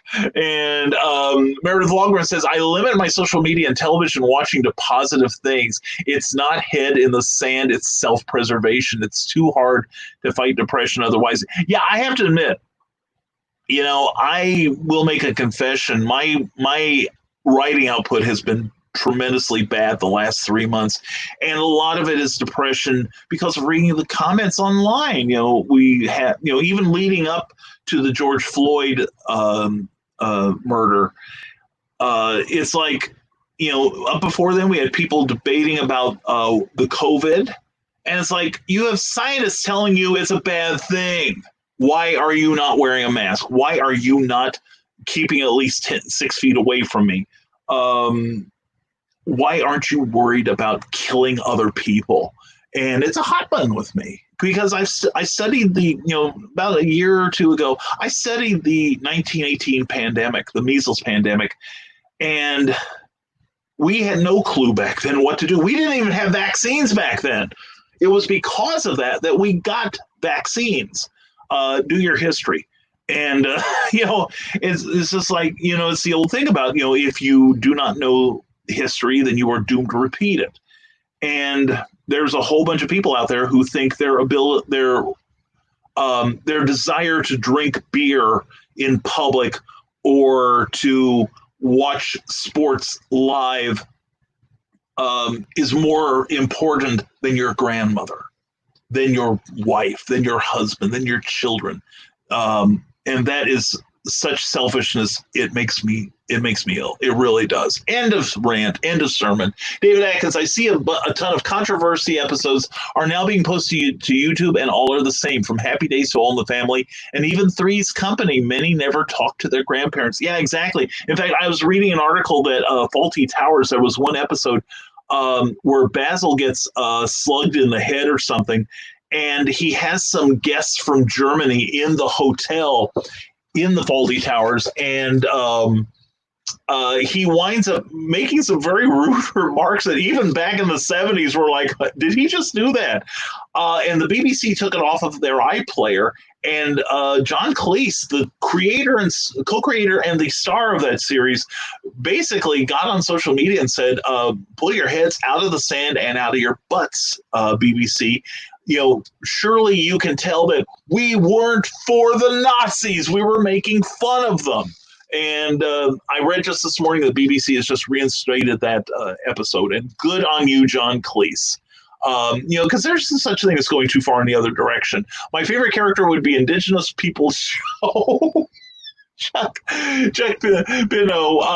Yeah, and the thing is, the book I mentioned earlier, Little Black, I'm trying to think of a way to tell anyone about it, but it's like, it used to be the name of a restaurant chain, actually. And I think the owner's name was like Samuel Robert something, and so it wound up being the shortened version of that, the real short version of the middle name. And they had terrific food was the thing.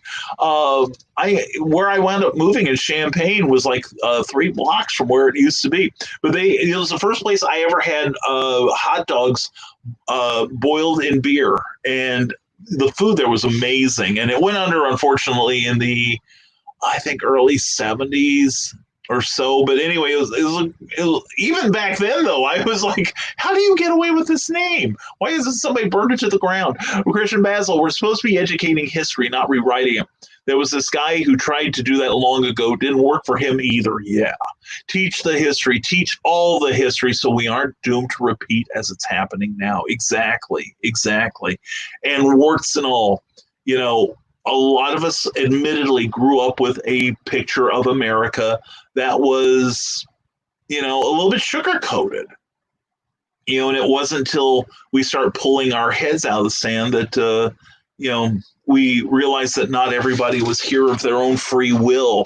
You know, we had to learn that the people we held up as our heroes helped perpetuate a system that we finally had to tear down to its roots in order to start healing again. And even after 200 years, you know, almost a couple hundred years, it still hasn't happened.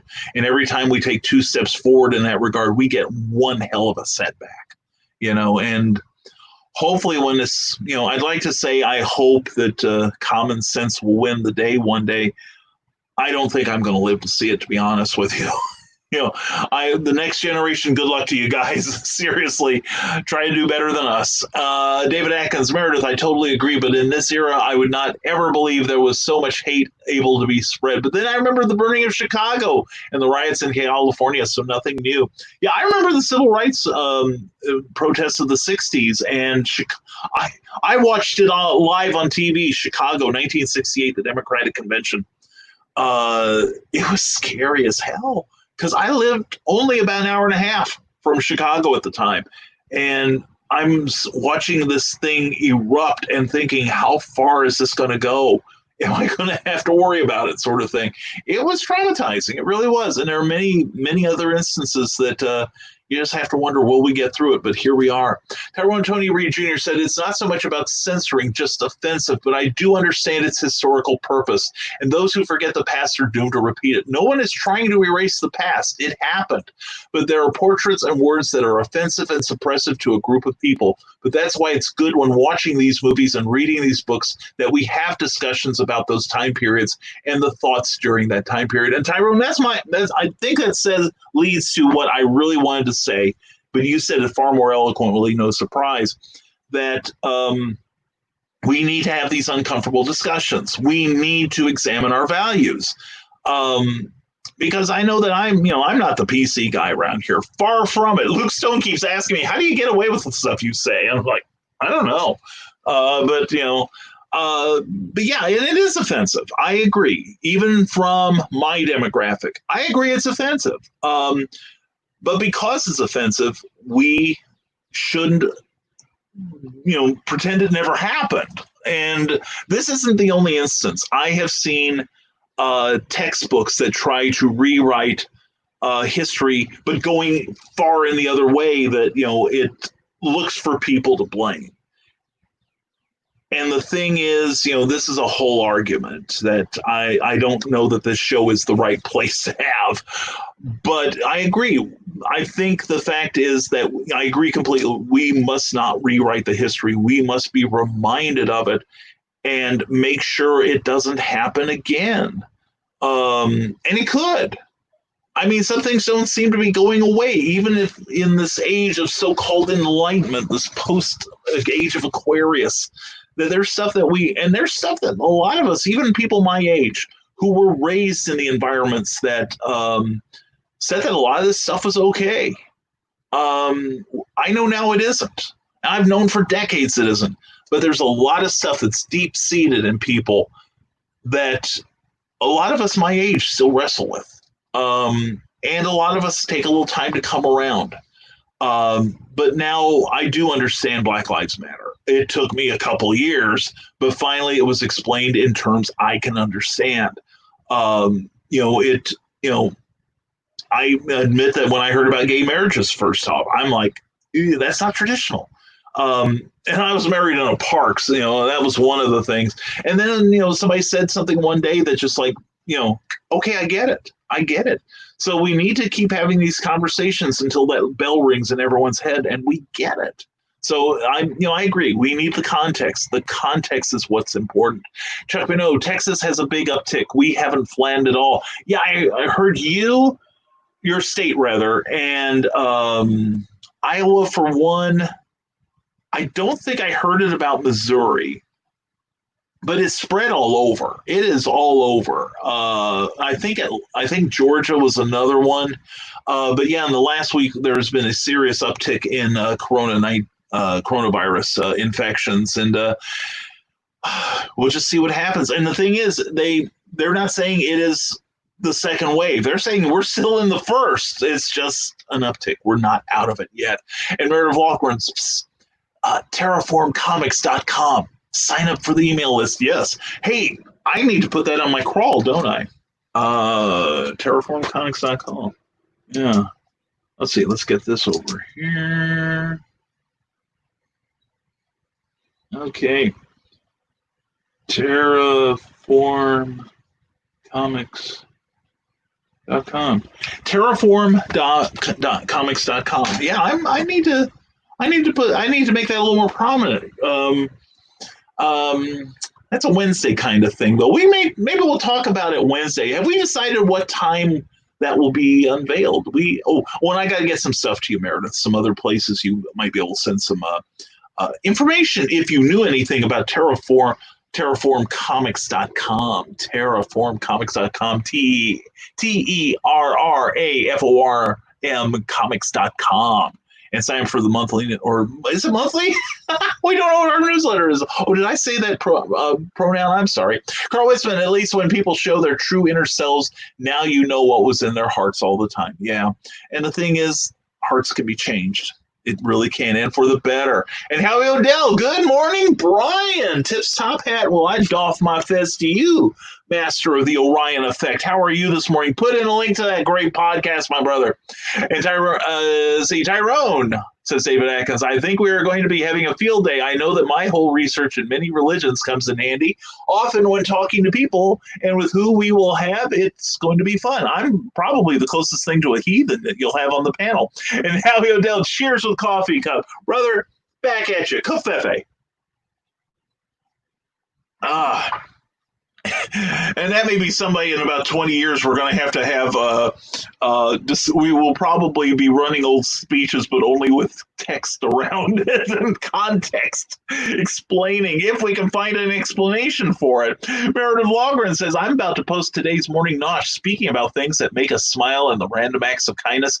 I need to write about my new friend, Don. He's got an amazing story. We'll check that out. Meredith, where would people go if they wanted to listen to the morning nosh, which is always uplifting and always a lot of fun? In fact, she had something a couple weeks ago when we had our episode on imposter syndrome. It was almost like icing on top of the cake. It really, I think if anyone listens to that, they should go directly to Meredith's podcast, and it makes a nice little closer for that whole show. Please check it out. And Cindy Kemp, good morning to you. How are you doing? Animal Eye, brand new book from Cindy Kemp. Go to CKOEPB.com and get yourself entertained. Excuse me. Sorry about that.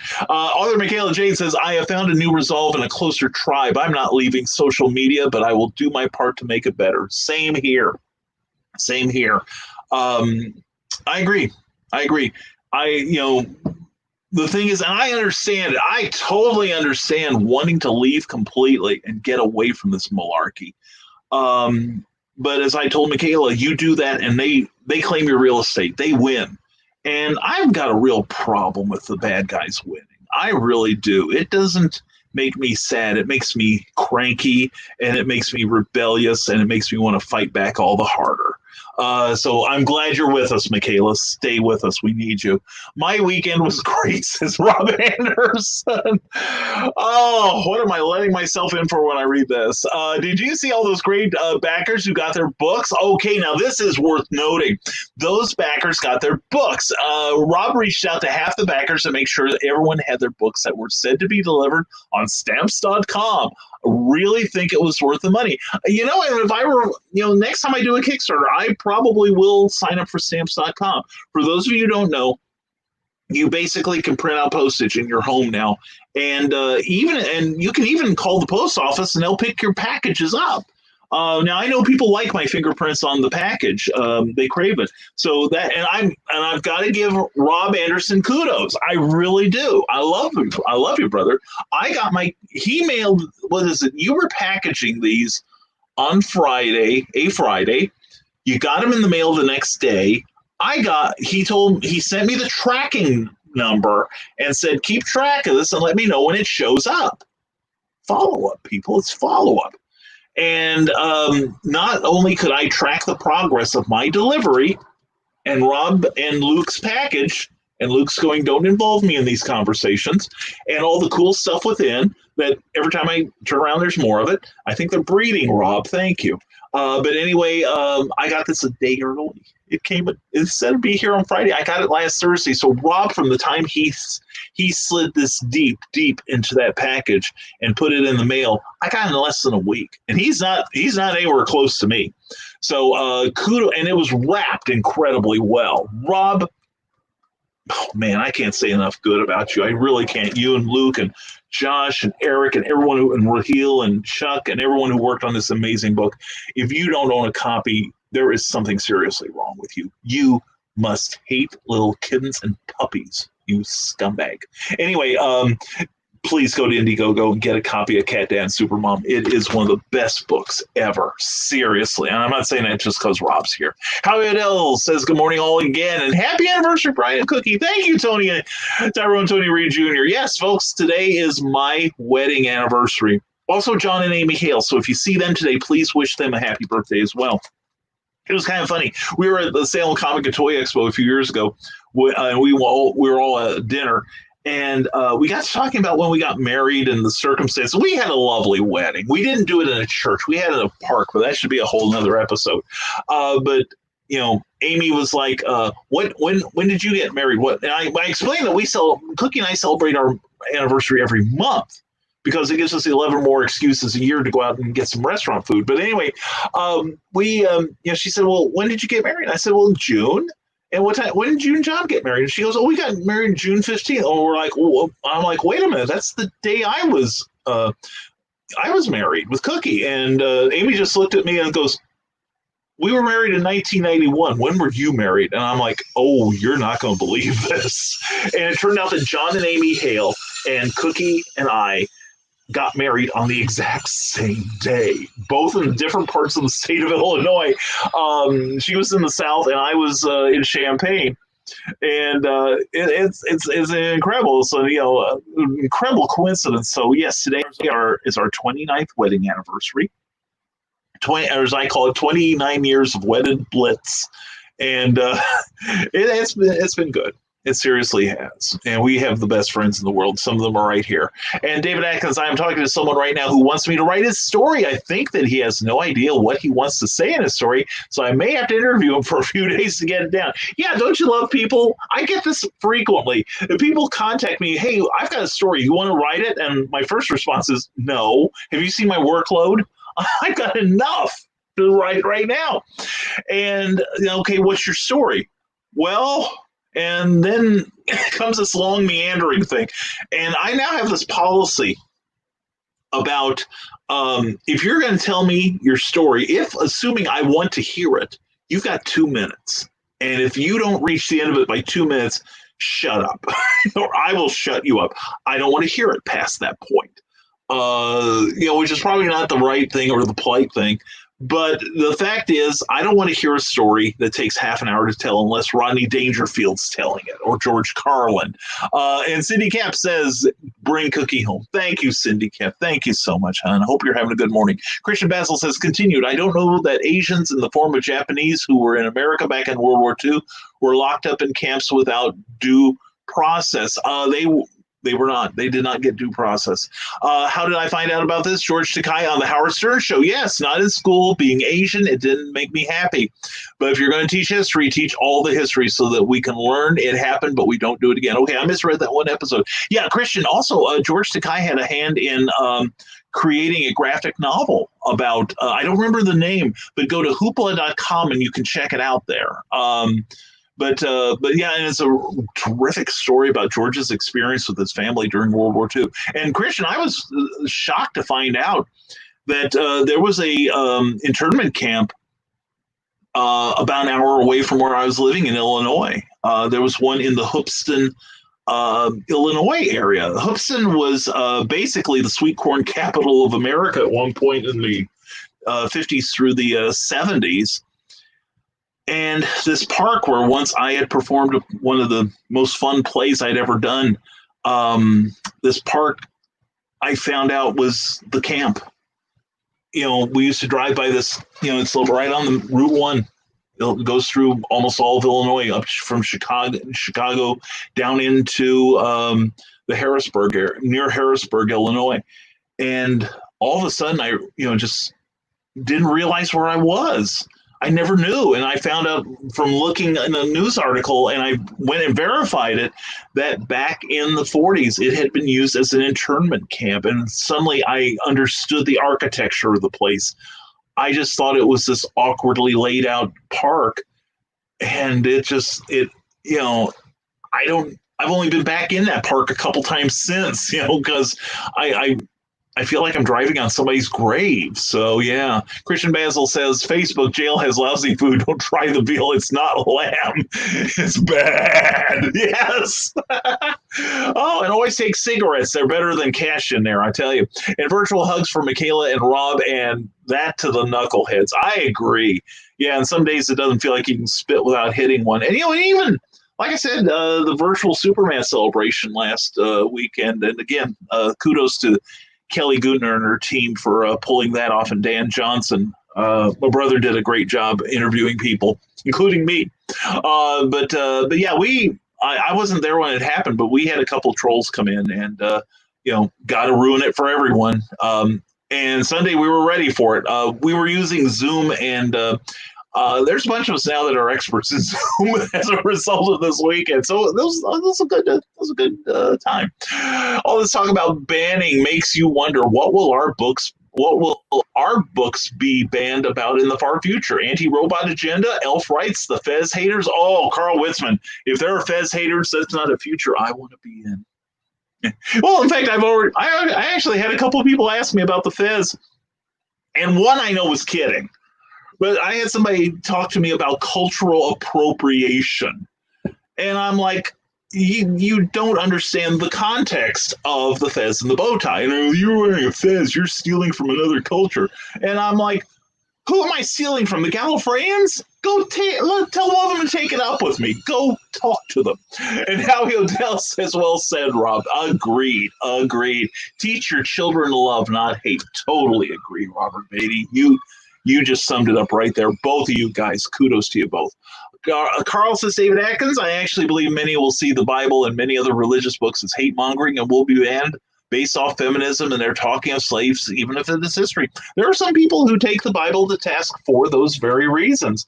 There's a lot to attack in there. And in fact, I got into like a semi-theological argument with somebody one day who was using the Bible to support his bigotries. Let's just put it that way. Saying that, these people shouldn't exist because the Bible proves it's wrong. And I'm like, well, how do you feel about divorced ladies? And he's like, what do you mean? I said, well, the Bible talks about divorced ladies, and how are you on polygamy? And he goes, well, polygamy is evil. Polygamy should not exist. and I hate the Mormons for promoting it. They were wrong. They're spawns of Satan. And I said, well, really? Well, I believe it was Solomon had 700 wives. Was it? Now what's the deal with him? Because Solomon is held up as one of the most godly men in the Bible and the wisest. And he's like, well, you should take the Bible as it is. I said, yeah. Now, is it and this is not I'm not opening up a discussion on this, but I asked him, I said, well, should you take the Bible literally the way you read it and say that that is the way it should be for everything? Or do you think that changing mores have something to do with elements of the Bible, and maybe what they saw as wrong then shouldn't have been seen as wrong? And I got a song and dance. Basically, the guy backpedaled. He should have slammed the back of his head against something. But, it's like, he was cherry picking. None of us should do that. Bad Brian. Bad Brian. Russell Allen, thanks for letting me share to your pages, Brian. Ed Williams is a great guy, and I can't say enough good things about him. Well, Russell, you're a great guy, and that's why I'm saying do this thing, all right? All right. I hope it helps you, man. David Atkins, as someone who is half Irish and half Scots, I get a ton of hate when I tell them that in America we were the first slaves, and bias groups with the news articles to prove it, but as still white. Well, I don't know if we were the first, but there were other there have been minorities in this country who have been marginalized to a large degree. Follow the bigotry that follows the Jewish race. That, man, I don't know how anyone could put, I just can't abide any of that. I really can't. And Luke says that I've I'm supporting Lex all the time. I want a smart president. I want a really smart president. I don't really stand with him on his policies on alien immigration, but other than that, I think Lex and I have a lot in common aside from hairstyle. Christian Basil's hashtag pigmentation is not characterization. Get to know the person on the inside so you don't look stupid judging them on the outside. Well said, sir. Well said. Eric Hawkins, racism is defined by today's society by not liking something someone else likes. It has nothing to do with race anymore. It still has something to do with race, but now, unfortunately, it's become more encompassing. And it's almost like we haven't gotten, you'd think in the last 50 years we could have gotten at least cut it down. But if any, in a lot of ways, I think it's worse than ever. It's almost like it got concentrated rather than abolished. Rick Bradley, I know everyone asks if my son is half black. People don't know his mom thinks she's black. He has her kinky curly hair and my tan complexion, so I do know that with everything going on, I'm worried for him. I don't want a jumpy racist to hunt him down. This is rough times for everybody, Rick. I agree. You hold that young man close. We've got to outlast the idiots. Sarah, I actually did kill the hate with kindness when I was being hated on and then blocked the person. Good for you, Sarah. Protect yourself. Robert Beatty, if someone asked me to bow to them for something I had no part in it ain't happening. I will only bow to the good Lord himself. Well, if you're going to pick someone to bow to, that's the best idea. Robert Beatty, I remember the days when you could vote for whoever you want and not be labeled a racist. That's why I stopped telling people who I voted for. I have revealed who I voted for this time, but during the previous 8 years, I couldn't tell anyone who I voted for, except people really close to me, simply because even back then, you were, even like 12, 16 years ago, it became a race thing with some people. Well, you didn't vote for him because you're a racist. Well, you maybe didn't vote for him because you didn't think he was qualified. I didn't vote for him because I was familiar with his voting record in Springfield. Anyway, David Atkins, it's not the kind of politician I wanted in there. Although in retrospect, I give credit. I give kudos, in fact. He did some good. Seriously, he did. And I wouldn't mind him being around now. I'd like to hear more from him. And David Atkins, over 10 years ago, before any of this stuff started, asked when I could go over to Scotland or Ireland, and both said I would not be welcomed as a mutt. Yes, they called me that. Hey, my grandfather, who I mentioned earlier in the broadcast, he embraced his muttishness. And whenever I see that's the speech from Bill Murray and Stripes about, your ancestors have been thrown out of the best countries in Europe, that was my grandfather. So anyway, and Christian Basil says, check up from the neck up. Are we talking about Meredith and Sarah again? I'm always talking about Meredith and Sarah. Anyway, and Sarah, hello to Chuck Pinot. I agree. Hello, Chuck. I love Chuck. And we need to stop running from the history of the world, says Rob Anderson. We need it and need to learn from it. History should be taught correctly from grade school. Columbus, not a hero. Racism wasn't just about slavery, and Thanksgiving was about mending the nation as we celebrate it now. History is full of lessons if we keep it being taught, taught correctly. I hear you, Rob. I so agree with you.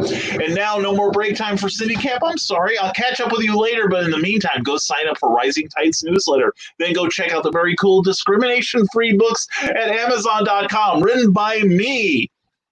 Oh, that's true. The only bigotry we have is against idiots. All right, and we feel the hate strongly so much we ought to be calling ourselves Darth Morris. Anyway, Cindy, glad to have you as always. And check out Animal Eye, available on Amazon and bearpublications.com. Cindy Kemp's brand new book, and go to CKOEPP.com for the best newsletter sign up you will ever find. Check it out, please. Bill Sarn, I'd love to see a South Park version of The Adventures of Huckleberry Finn. It'd probably make the original book tame by comparison. Hey, I'd watch anything by those two. And the thing is, Cookie never really liked South Park. I think she probably still doesn't care for it. But we've listened to the Book of Mormon soundtrack, and she and I just howl. We love the music in there. Have fun in hell. So, and Christian Basil says, shh, don't talk about the war. I'm waging war against stupid. And we are the front line. Russell Allen, speaking of hate and masks, just tired of being dogged by people for not wearing a mask and having to explain that I don't wear one because I have a partially collapsed lung. You have a good reason, non-excuse. And a mask between my lung and spine. Not saying you, I just get beat up every day about it, but with everything going on, or I'm putting myself at risk too by working. I agree, and I'm sorry to hear that, Russell. I really am. And but the thing is, the people I directed to, and I should be more specific, and I thank you for pointing this out to me. There are people who are, and basically, I hope I made it clear that I'm against the people who are not wearing masks because they think it's a violation of their civil rights, to basically exert their privilege. And, and the thing is, there is a reason why it affects the COVID-19 are affecting certain demographics because of the way they live, because they live in close quarters, because they can't afford to have nice big houses where everyone gets their own room, where they have to sleep people in the same room. And that's not a race thing. That's an economics thing. And it's not just one race. It is a lot of races. Now, someone like you who has a legitimate reason for not wearing a mask. Okay, I apologize if I gave you even one moment's offense. I really do. And this is the sort of dialogue we all need to be having, because it now reminds me that there are people who can't wear the mask because of medical reasons. I agree. But there are people who should be wearing the mask. And, there was something came out over the weekend. If we had started wearing masks like, immediately when we first got news of the COVID-19, that we, or the Myshorona Miley-Cyrus-Pager pandemic, that we could have saved, I think they said it was something like 86,000 lives. How many of us even live in a city, even in a county, that's got that many people in it? That's wiping out a city. And we could have saved them. We could have saved them if we had all done what we were told to do by the scientists, not the government, not by politicians, but by people who had as much information as anyone was going to get, not people who were worried about their donors losing money. So anyway, end of sermon again. Brian gets to do sermons. No one else does. Robert Beatty, people who are picking on cartoon characters need to get a life. I mean, seriously, with the violence on TV now and the video games they make, they're worried about Elmer Fudd, Yosemite Sam, and an imaginary talking police dog. Yeah. Well, heck, even when I was a kid, people were thought that Saturday morning cartoons were way too violent. No, they were way too awesome, is what it was. We had space when I was growing up. When I was a kid, we had Space Ghost and the Superman, Batman Power Hour, and Super President. That was a stupid damn cartoon. And Tom and Jerry, where they hated each other and tried to kill each other. Those were the good old days. All right, Meredith Logren says the Morning Nosh is available on iHeartRadio. Please subscribe and share. Thank you, friends. Thank you, Meredith. Oh, please, if you want to post something on my pages about that, Meredith, you don't need an invite. You can do. You've got carte blanche. And common sense isn't so common. Sarah, it is. Yeah, it's easier to find kryptonite than it is to find common sense anymore. Eric Hawkins says, all my trading cards for the Zombie World of Oz #2 will arrive tomorrow. So excited to see all of these. So am I. It's not too late to get in on the goodies. The early bird is still available with that secret link. It's a secret link for a reason, people. Copy it down, put it in your browser, and support Eric Hawkins because he's one of us, all right? Meredith Logren says, hey, Brian is up to 69 YouTube subscribers.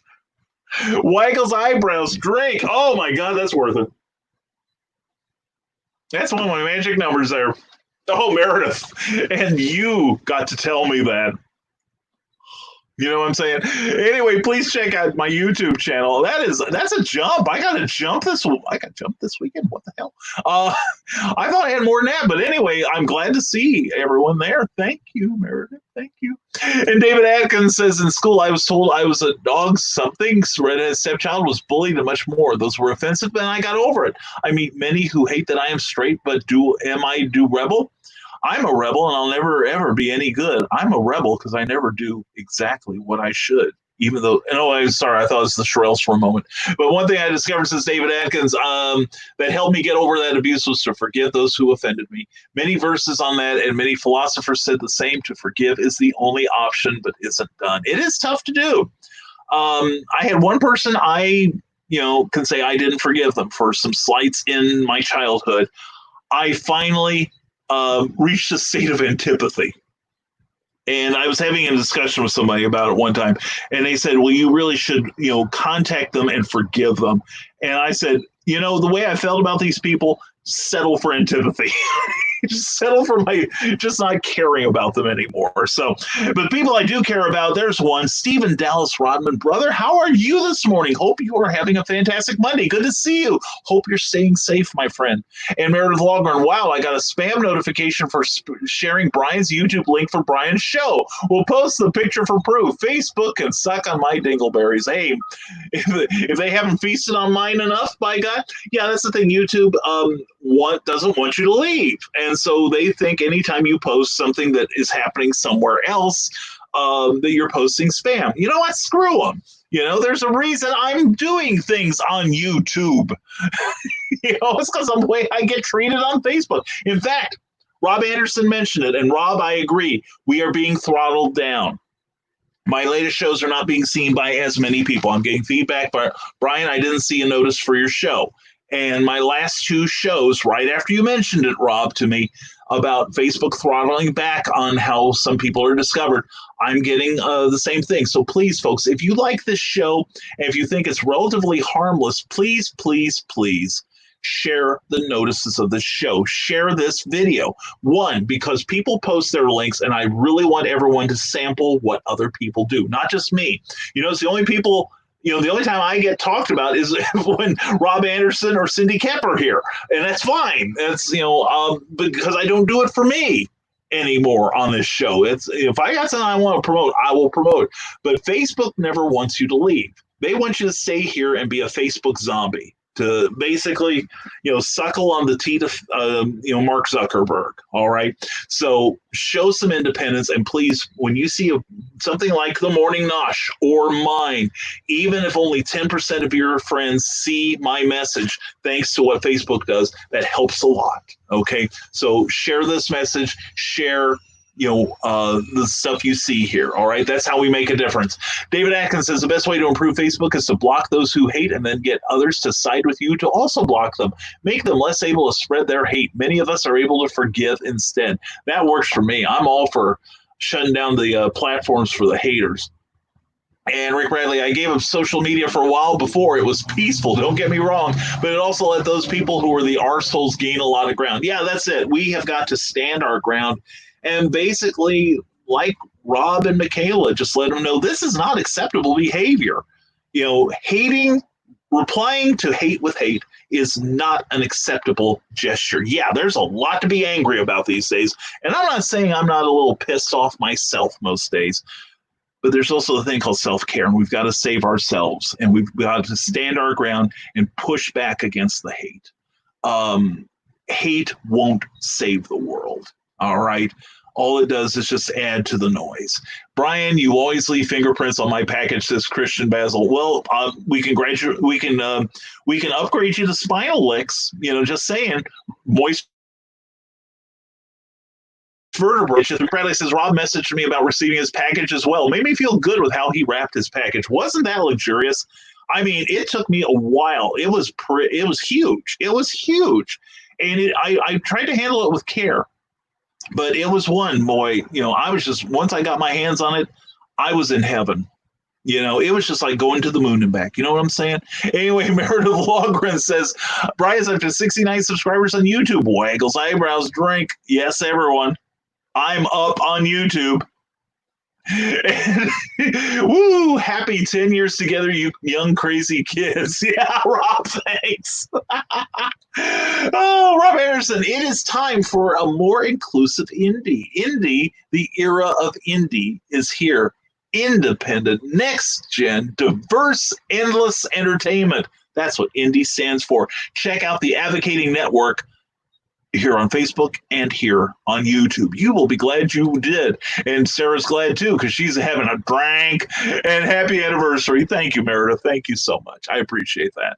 And happy anniversary. We still have to figure out something to do for ours from 2 weeks ago, says Russell Allen.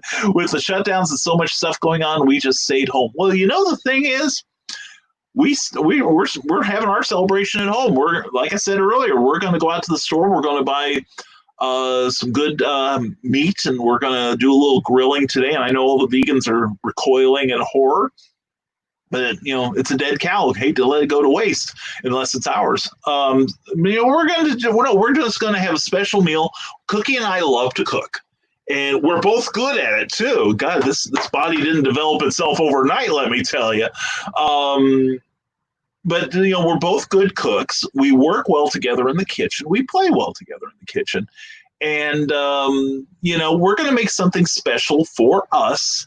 And we're probably going to crack open a bottle of wine tonight and just kind of chill.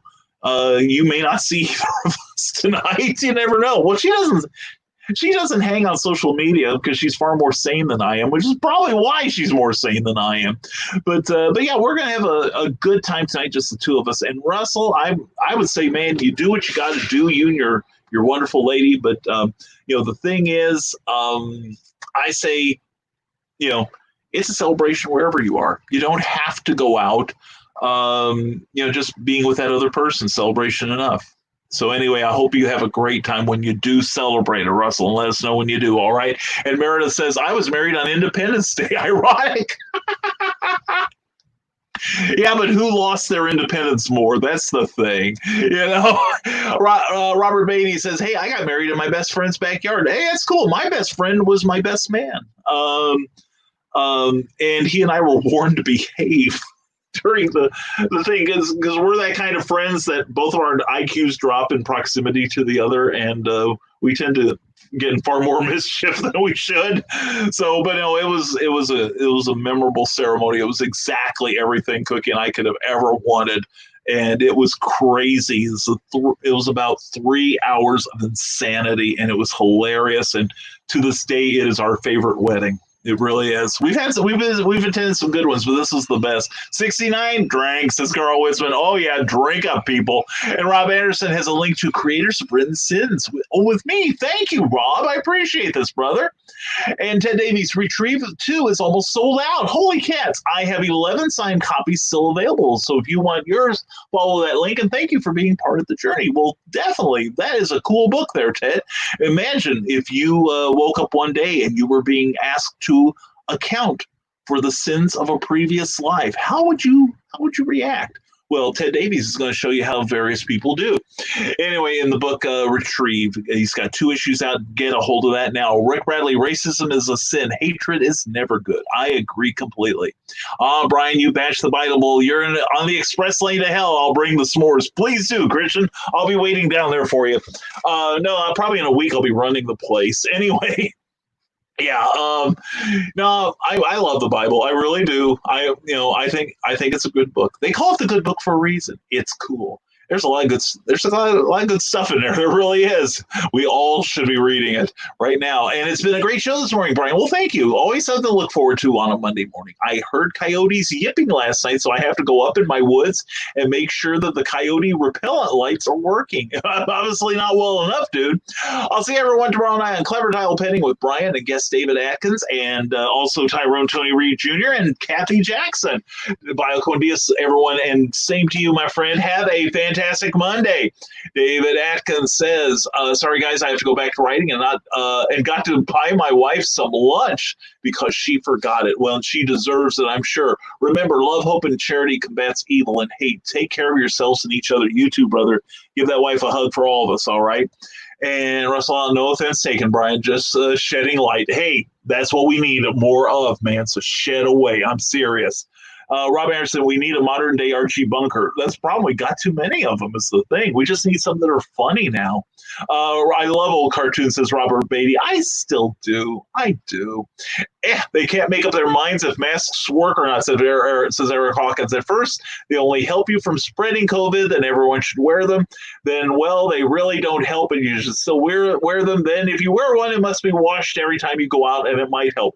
Yeah, I think the consensus is now it doesn't hurt. And it's not so much to keep you from getting it, but from keeping you from giving it. So, and I can see that. In fact, I saw it had pictures, so I understood it. A diagram of how COVID is spread in relation to 2 people observing social distancing and wearing masks and not. And if you wear just even a cloth mask and stand 6 feet away, you actually reduce the chances of infecting someone else substantially. It's something like about 80%, I think, and then getting it under those circumstances is right behind it. So it's don't ask me how that works because it's math, Eric, and I don't understand math. All right, that's why I run a publishing business. I will forgive anyone, says Rob Anderson, but that doesn't mean I will offer friendship to them again. Yeah, like I tell people, I forgive, but I don't forget either. And Rick Bradley says, started reading The Immortal Hulk, and you're right, Brian. It is great. Isn't that, though? For those of you who don't know, The Immortal Hulk is a new series, a relatively new series. I think it's been out about 2 years now by Al Ewing and Joe Bennett. And it's a fascinating take on the Hulk because they have switched the Hulk from being a superhero comic to being a horror comic. And it is creepy. It is great. I'm glad you're enjoying it, Rick. I really am glad.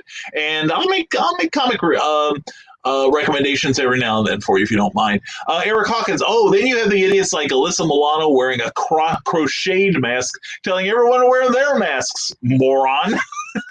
But then you also have Instagram models selling masks made from their used mesh panties. I weep for the society we live in. We need to stop the spread of the stupidity more than the virus. Well, that's like it reminds me of the statement that was credited to both Harlan Ellison and Frank Zappa, that the 2 most common elements in the universe are hydrogen and stupidity. Yeah, I saw that Alyssa Milano thing. I'm like, oh my God.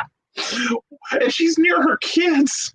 That was the thing that also got me. It's like, Melissa, it's one thing to be stupid in social isolation. It's another thing to be stupid with your kids, It's like, oh my God. I is what I was thinking. It's like, Alyssa, that, science is not your strong suit, is it not, Alyssa? It was scary. It was totally frightening to read. Anyway, on to your comments. Amy Hale, I got to run. You all have a great day. Have a great night, Brian Cookie. You too, Amy Hale. Mwah! You and John, you just love on each other tonight. We'll love on each other in our place, and then we'll love each other next time we see each other. Amy, mwah. happy anniversary to you and John. That is wonderful.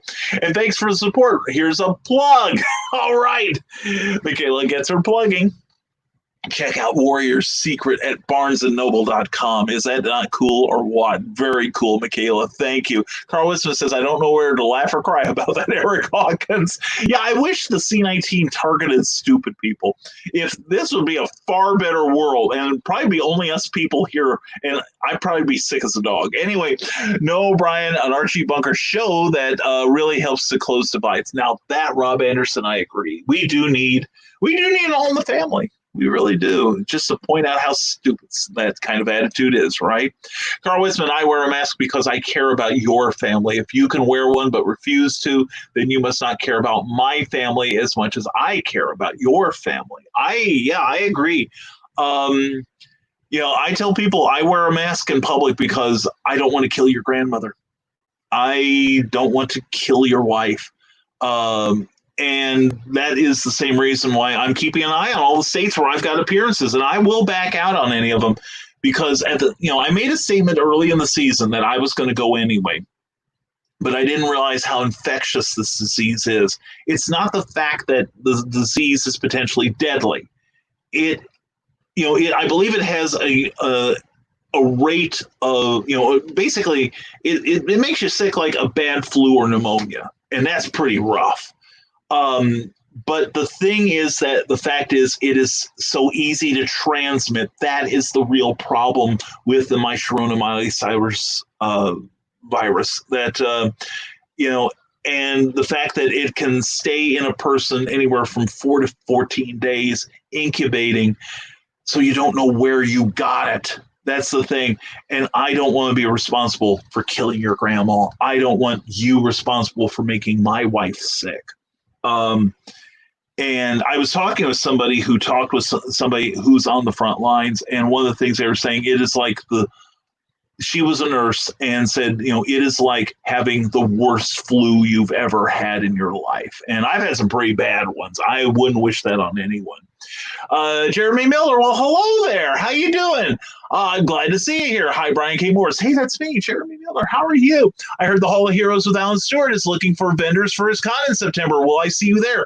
No, I don't do many vending opportunities anymore. I'm more of a guest these days, Jeremy. So no, if somebody wants to have me as a guest, I will gladly consider it. All things considered. But yeah, I gotta get up there. So I gotta get there. If nothing else, just to check the place out. It's always falling on a date I'm busy. This year is not that much of a problem. So no, Jeremy Miller, I will not be there as a vendor. But if somebody wants to have me as a guest, I will discuss it. And I heard that Henry Cavill renewed his contract as Superman. I'd love to see a link on that, a reliable news source. But I know that I think it was Hollywood Reporter announced that Warner's was in talks with Henry Cavill. They don't have a Superman movie in his future, no Man of Steel 2, although I'd welcome it. But they do want him to come back to do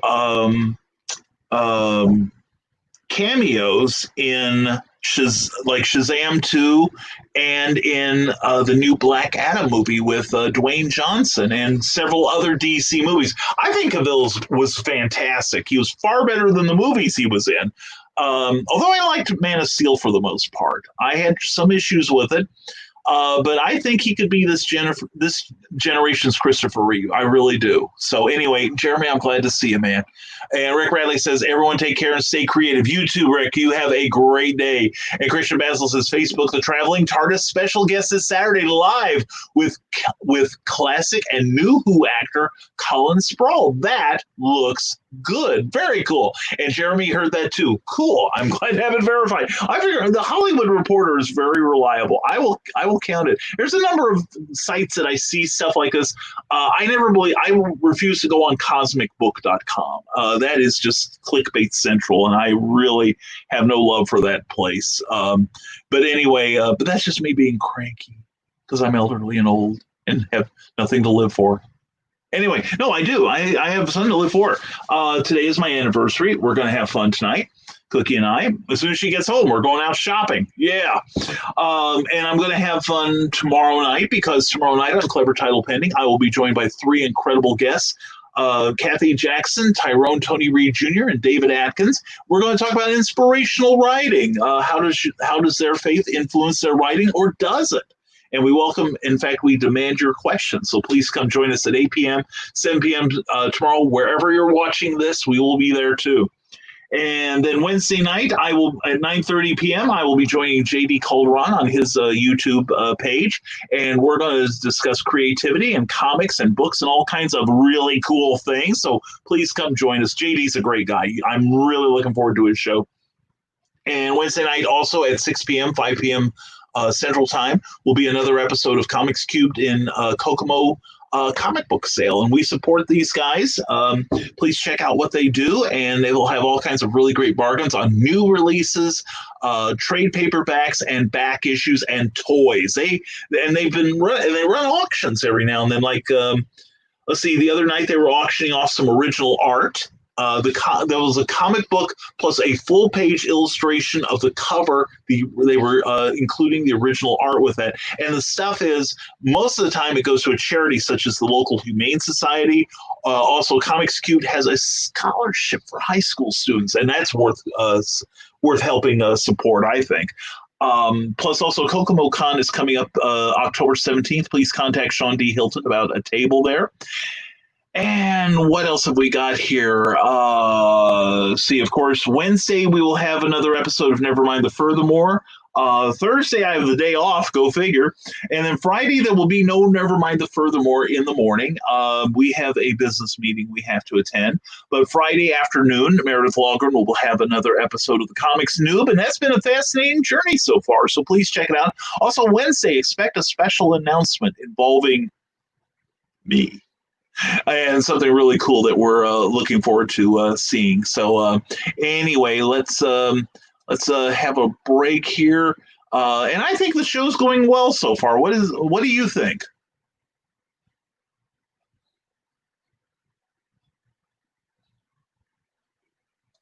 Now comes the part where we throw our heads back and laugh. Ready? Ready!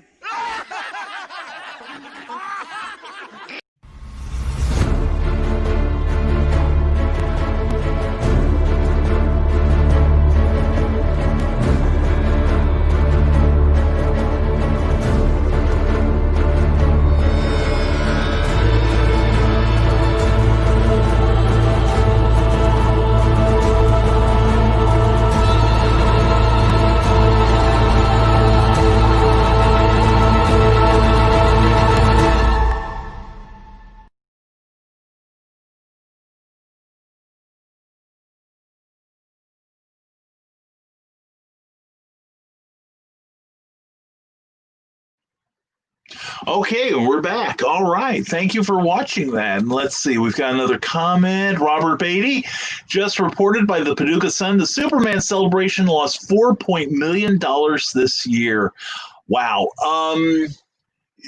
Robert, if you've got a link to that, would you send me a thing via Messenger? I just like to read it. I don't doubt that they did. Well, the thing is, they might have had to give back any grants that they got because they did not put on the event. Superman Celebration happens the second weekend of June.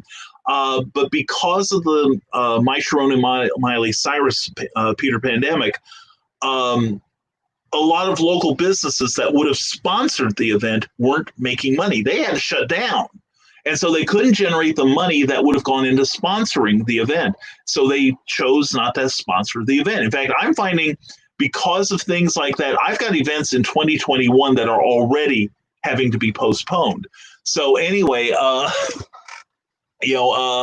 not surprised by that, Robert. I would think the grant money and the loss of sponsor money alone. Plus, here's the thing. I've been a volunteer behind the scenes at the Superman celebration for, about 16 years now. I've been going since 99. I've been a volunteer since 2004. You do things right. You hear a lot of scuttlebutt. You hear a lot of stuff that you can't talk about in public if you want to keep getting the scuttlebutt. And, the thing is, every penny they get, they put into the celebration. And, they hope they get it back, of course, which pays for the next one. But one of the things I want to tell you about is that some celebrities, and I don't know who they are, to be honest. Well, I know of a few, but the celebrities, some of them have what are basically pay or play contracts, which means that they sign up and they say, yes, I will attend your event. But the thing is, if the promoter cancels the event, if the event is canceled for any reason, they still get paid, whether they are there or not. Now, I don't think it extends to a celebrity saying, well, I don't feel like showing up, and they get the money anyway. No, it's a matter of they are a lot. And this is not just Metropolis. This is a lot of shows, actually, where a big celebrity can say, okay, I get a pay-per-play thing. And if the event is canceled, then they still get their pay, their full amount of pay. Guest finances are complicated. But anyway, sometimes to get a named person, they have to do that. Now, I'm not saying that I have no idea who was to be asked this year, so don't ask me. I really don't inquire about that because they shouldn't tell me. It's really not my business. Even though I do have a voice in some things that go on down there. I have no idea who was on their list. I know some of the names, but I also know them because they turned it down or because of professional reasons. Like I know of one comic book artist they've been trying to get for years, and they can't get him because he's so freaking busy. So, but I can't say who. But they have been very supportive of the celebration. I will say that. But just the same, there are some people, they have that to contend with. Plus, they still have to rent out certain facilities, and that may be pay for play too. So they still have expenses. And if nothing else, they've got the expense of getting the word out. So, I can see them losing $4.5 million. Plus, the city itself, there is, a lot of places in town get a shot in the arm from the money that comes from events like the Superman celebration. Fortunately, Metropolis has other things going. Like they've got a very popular archery contest. They've got a barbecue cook-off in the fall that brings a lot of people into the state and thus into the hotels, into the restaurants, into various businesses in the area. The supermarket makes a mint off of visitors to these events. Big John's there. In fact, here's trivia. Their statue in front of the Big John store is bigger than the Superman statue by about 4 feet. Anyway, the thing is, that's why when you're in these communities, spend local because you're helping them. You can say, well, I can't, I'm going to save money and buy 10 cases of water and bring into Metropolis so I have something to drink. Well, no, why don't you buy at least 5 of them from the locals? I get this every year from saying, well, we have to drive from fill in the blank. And that costs a lot of money. Yeah, you know what? It costs a lot of money to drive in from an hour. But a lot of people support the locals. And imagine how much even more important, how much of a more important guest could they get if more people spent money in that community? So it helps them. Carl Wisman says, the Flaming Dumpster, glad it worked. Thank you, Carl. Thank you for getting that for me. I don't have a very easy way to download stuff off of the interwebs sometimes. Safari doesn't help me very much in that regard. But anyway, or Chrome rather, excuse me, not Safari, but Chrome. So I'm grateful for your help as always, Carl. You are an angel. Author Michaela J says, do you like historical stories with heroes who defend their women by brute strength but have a heart of gold? Then you'll love Warrior's Secret, available now on Amazon and Barnes & Noble and various other quality book retailers. Very good, by Michaela Jade. Got to support our own here. And I'm back. How's everyone doing? John, we missed you. Don't leave us like that again, please. Please, John, stay. No, anyway, we're still doing fine, but we're about to wind down the show here. because oh yeah, I never did get that poll going. I'm going to get a poll hopefully going later this week about what the ideal length for the show was, because not everybody stays for the whole thing. A lot of you, I admire your courage and the fact that you obviously have nowhere else to go. But we're kind of looking for the optimum level on this show as far as participation. And I know that some people check in late.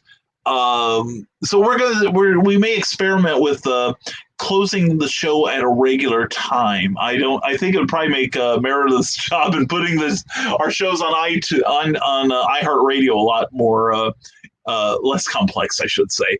So anyway, we have things to do, and I know you do too. So we are going to sign off.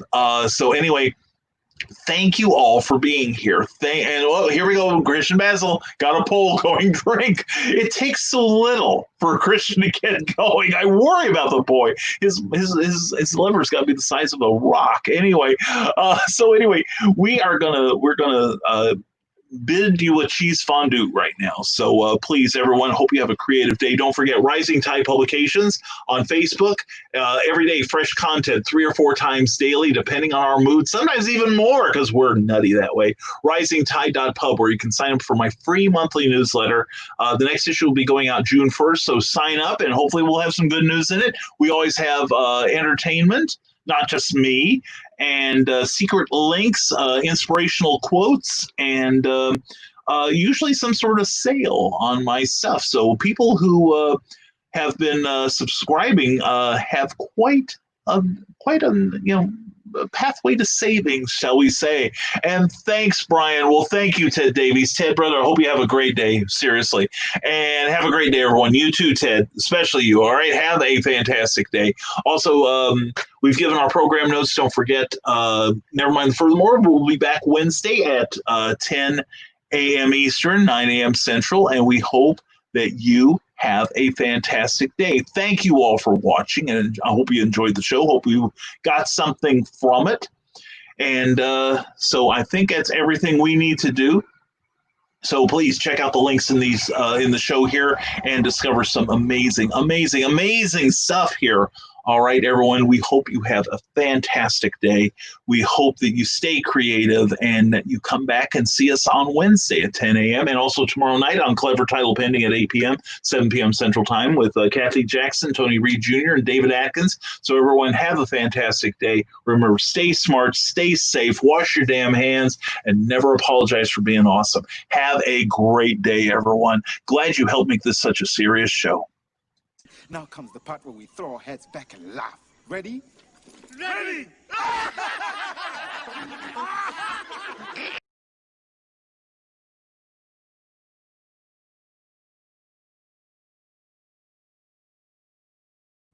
Thank you for tuning in to Nevermind the Furthermore, a Rising Tide Publications and Brian K. Morris production. Member of the Comic Book Advocating Network and sponsored by GeekInsider.com. Become part of our show with sponsorship and advertising opportunities. For details, contact advertising at geekinsider.com or visit podcast.geekinsider.com.